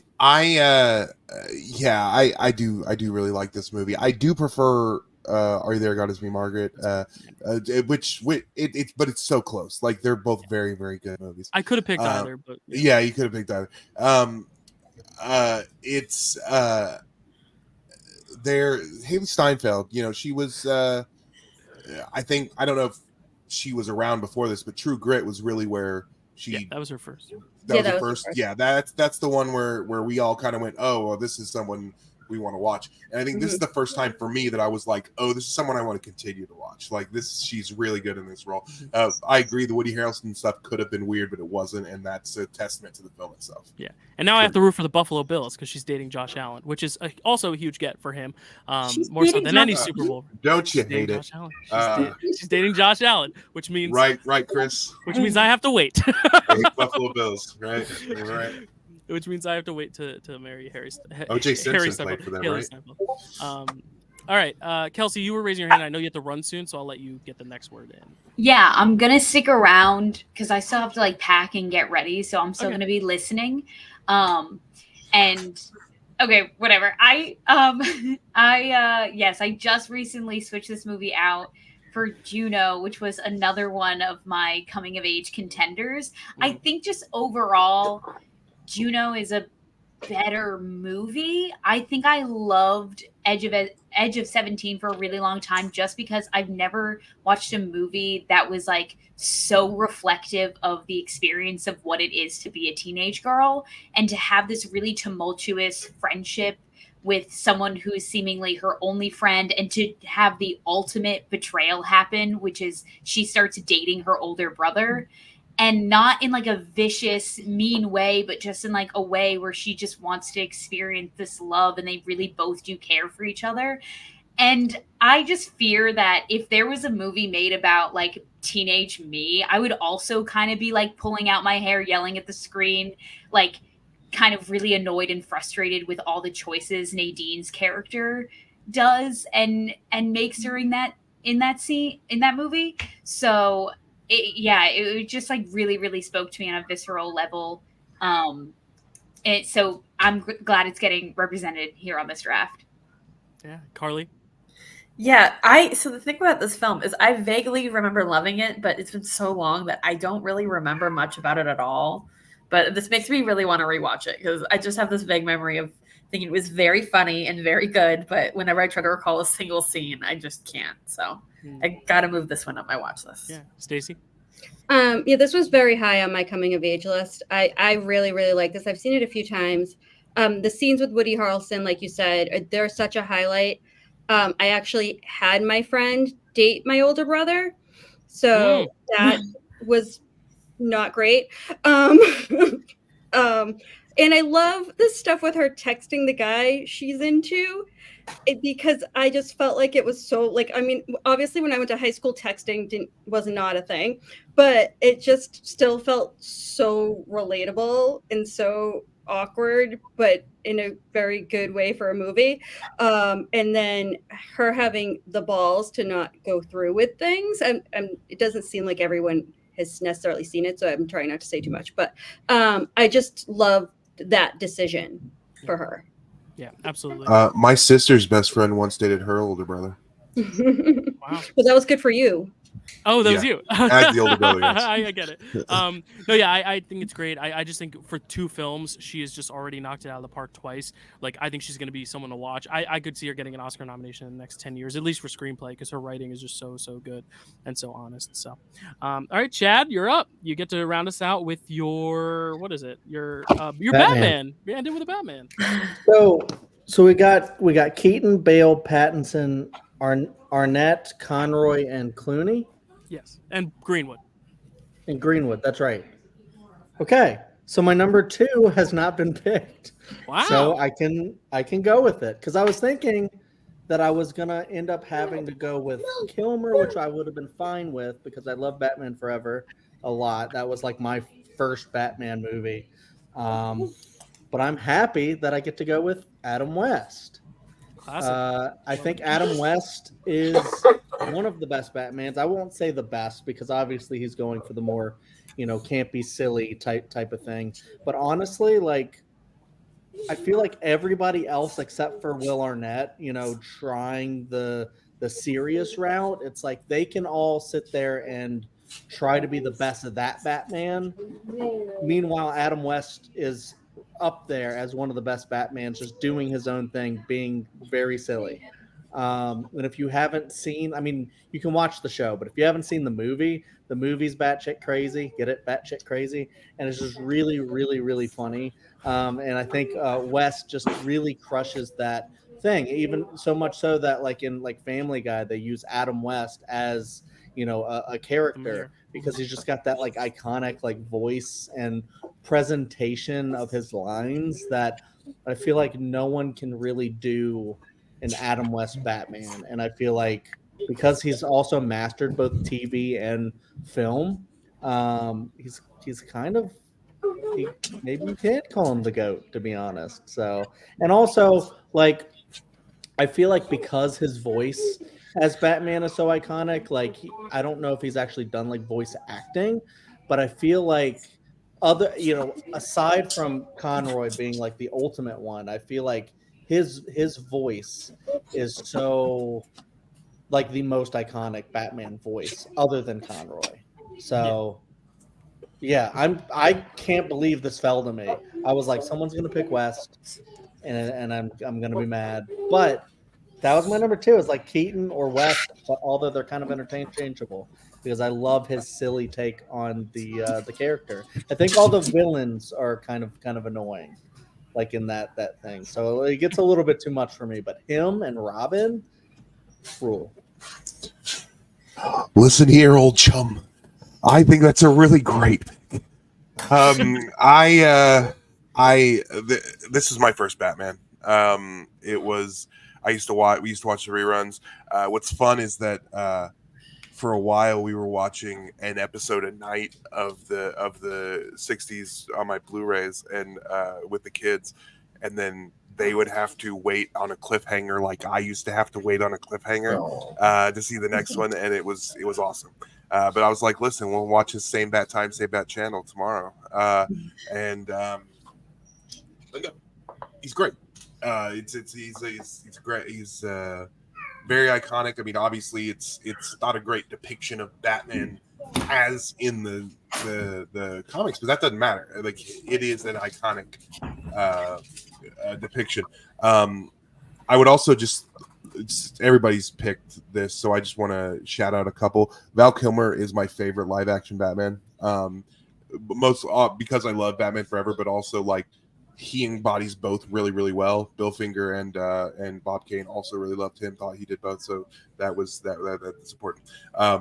And Dietrich Bader, who does the voice on Batman Brave and the Bold, is another comedic version of it, and he's really, really good. No shout out for Batfleck, Matt? I love Batfleck is actually, I think he's very well cast in the version of Batman they haven't played. He does very well. I just wish that he had not been a killer, like they had made him a murderer. But I think that he is actually a really good Batman and Bruce Wayne. I just don't like the movies he's in. Is all. Yeah. I also love Fairly Odd Parents, Catman, who is also voiced by Adam West. Yeah, Carly, me, Carly, and Kelsey are kind of that generation who, Catman. Mermaid Man and Barnacle Boy, evil. Sorry. There you go. No, it's okay, JD. I love it. All right. Any other thoughts on Adam West? Adam West. No? Okay. Then we're going to finish this draft. The 40th pick in the draft, the Mr. Irrelevant pick, will be Chris's, and how fitting, we're going to end it on a Framewreck. Chris, give it to us. I'm going to go a Framewreck. And this was just for me, and possibly Matt, because I love this movie. Love this movie. Probably no one has seen this. It's so stupid, but it's this movie called The Drum Beats Twice by Kenneth Del Vecchio. Yes! Matt, this one was for you because, yes. This makes me so happy. This movie, it's so bad. And, I'm going to give a brief synopsis. Basically, this police officer, after, these dudes attack him, he loses the ability to speak. He loses the usage of his hands and his sight. And it's just the story of him navigating this new world that he's been in where he can't communicate really. But a nurse helps him figure out a way to regain his voice through music, basically through drumming, I would guess. Look at the poster. No, this movie, I swear to God, this movie is so hard. That's it. Yes. Through this nun who nurses him back to health. This movie is so bad and also hard to find. Oh my God, this poster. It's hard to find in a physical media. That's because the one copy Netflix had someone kept. Yeah, you're goddamn right. I kept it because I needed it. I couldn't buy it anywhere. I tried. I have possibly the only copy of this movie in the world on physical media. I just can't sing the praises of this movie enough. If you want to know so bad it's good, and it also kind of gets into your head because there's this possibility that an actress is swapped out halfway through the movie, but we're maybe that's the main character because you can't see her. Yes, it's maybe they're doing some art something there. I don't think they are. Oh my God. Matt, this movie is incredible. We watched it together. I actually signed up for the DVD version of Netflix simply because that's the only place we could get it. I rented it. We watched it. He signed up for Netflix, got it, and kept it.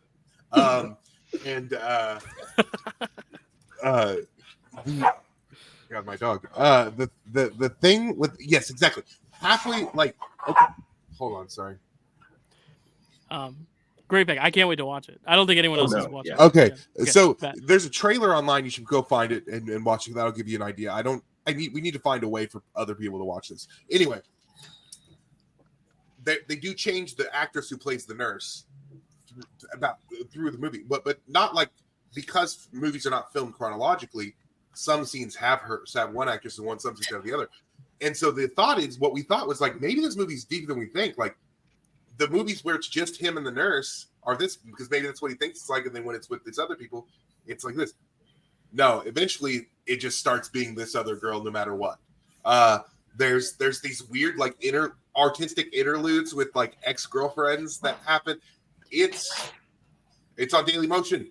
It's on Daily Motion. JD said I think I tried to watch it at some point on Daily Motion. It's like kind of a choppy mode. It's called The Drum Beats Twice. It doesn't even have a Wikipedia page. That's how you know it's a deep cut. I emailed Ken Del Vecchio and said, "Hey, we can't find this anywhere. We love your movie. We think it's wonderful. Can you please tell us how?" He never got back to me. But I emailed him. I emailed him. I said, "We need copies of this," and he didn't get back to me. We need. So if you're out there, if you're out there and you know him, get that copy. Let's get it online. Let's watch. But this, and the reason the drum beats twice is because he can't speak, he can't see, he can't hear, or like he can hear, he can't speak, or use his hands. So to communicate, he has to beat on a drum with his stubs. But then they start. But he does learn to write with his stubs at one point with the chalk on a board. Oh my god, I forgot. Oh my god, this movie, guys.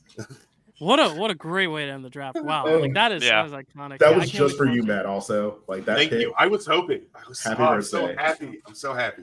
Well, y'all, we have come to the end of this draft. 40 picks for 40 years of our good friend Matt. We might be able to do some quick honorable mentions at the end, but I do want to rattle off everyone's draft boards before anyone has to go, in case anyone has to go.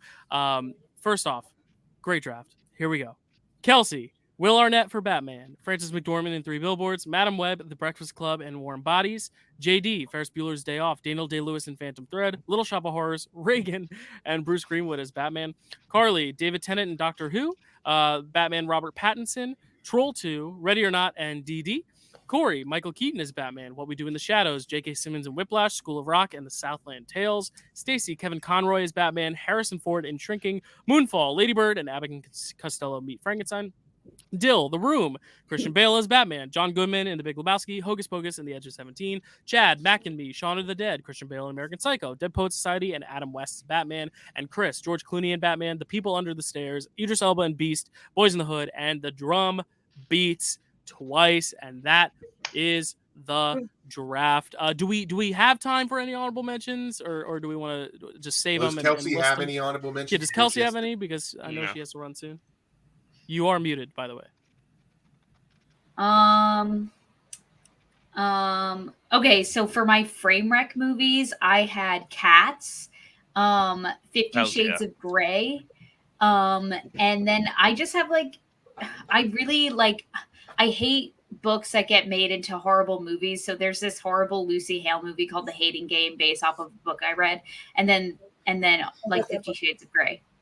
And then for coming of age, I had Perks of Being a Wallflower, Perks of Being a Wallflower, and The Spectacular Now. And then for horror comedy, I had Fresh, Jennifer's Bodies, and that's it. Nice. Where's the Hating Game movie? Because I think that I listened to that book. Oh, it's on Hulu. Okay, cool. Thank you. Good luck. Perks of Being a Wallflower would have been on my list of movies. I saw that. I hadn't seen it for years, and then when it first came on Netflix, I watched it and I loved it, and then I immediately watched it the second time because I loved it. $20. What do you need $10 for? It's a very good one. Nice. Really quickly, JD, you can rattle off we'll just go one by one and rattle off all our honorable mentions we have for any of these categories real quick. JD, anything? So horror comedy, I had for honorable mentions The Menu, This Is the End, Happy Death Day, The Babysitter, Scare Me, Killer Clowns from Outer Space, and Young Frankenstein. coming of age, Fablemans. Are You There, God? It's Me, Margaret. I had Juno. In 90s. Boys in Hood was taken. Sorry. Spirited Away and Dazed and Confused.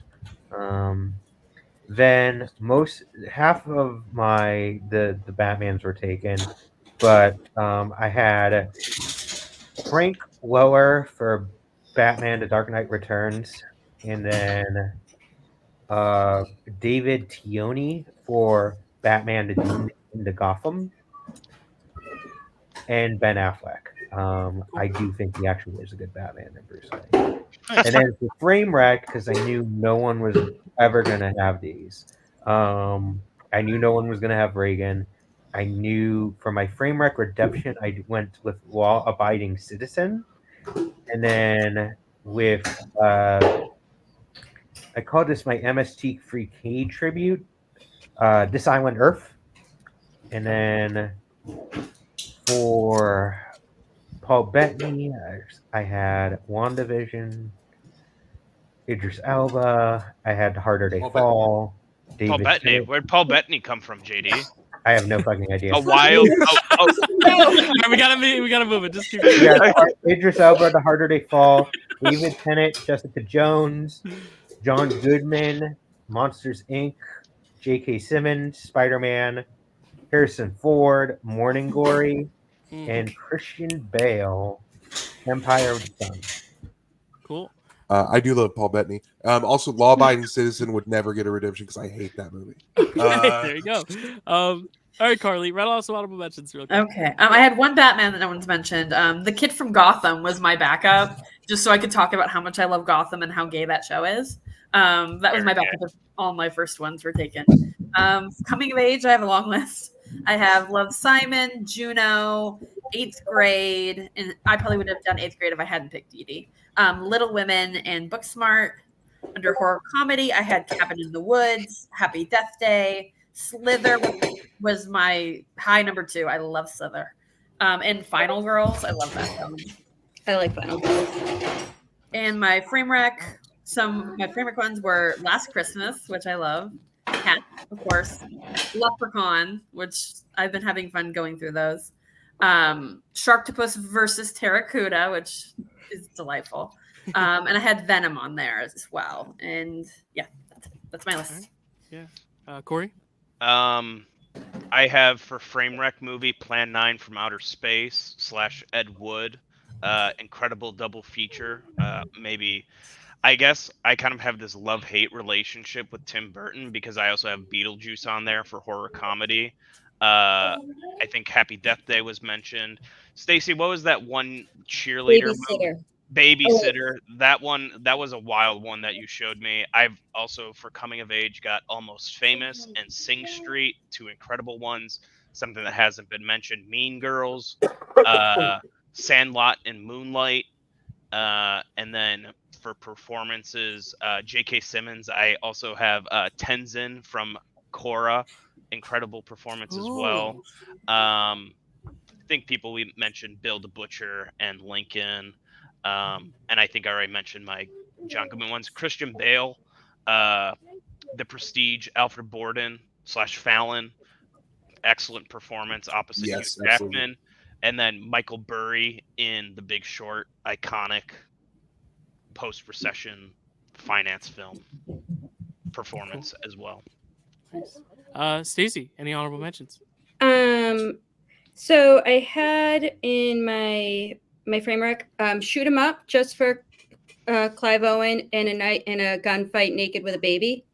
Because, yeah. Armageddon, Monster Squad, The Burbs, The Happening, and Vampire's Kiss. There's a lot of crossover between my horror comedy and my bad movies. For coming of age, they've mostly been mentioned. I also had the way back, Dazed and Confused, and Good Will Hunting, which I don't think anyone mentioned any of those.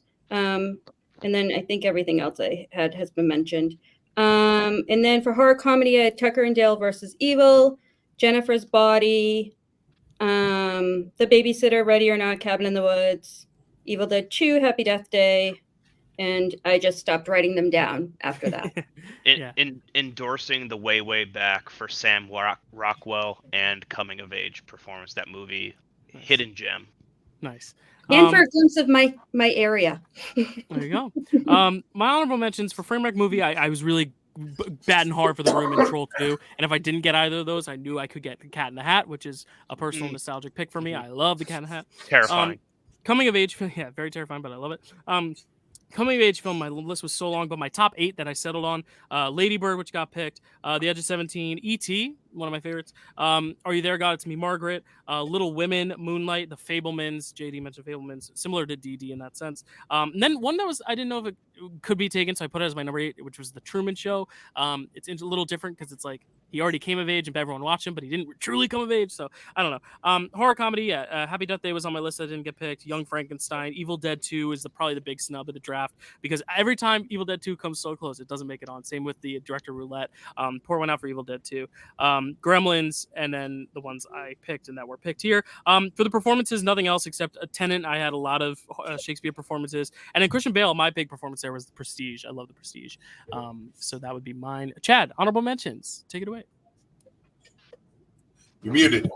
I'm unmuted now. Yeah, for Framewreck, it was between Mac and me, and this is an episode of Framewreck. Eventually, I want to get on with my wife, Carrie, the Master of Disguise. Oh, God. I would definitely watch that. Nice.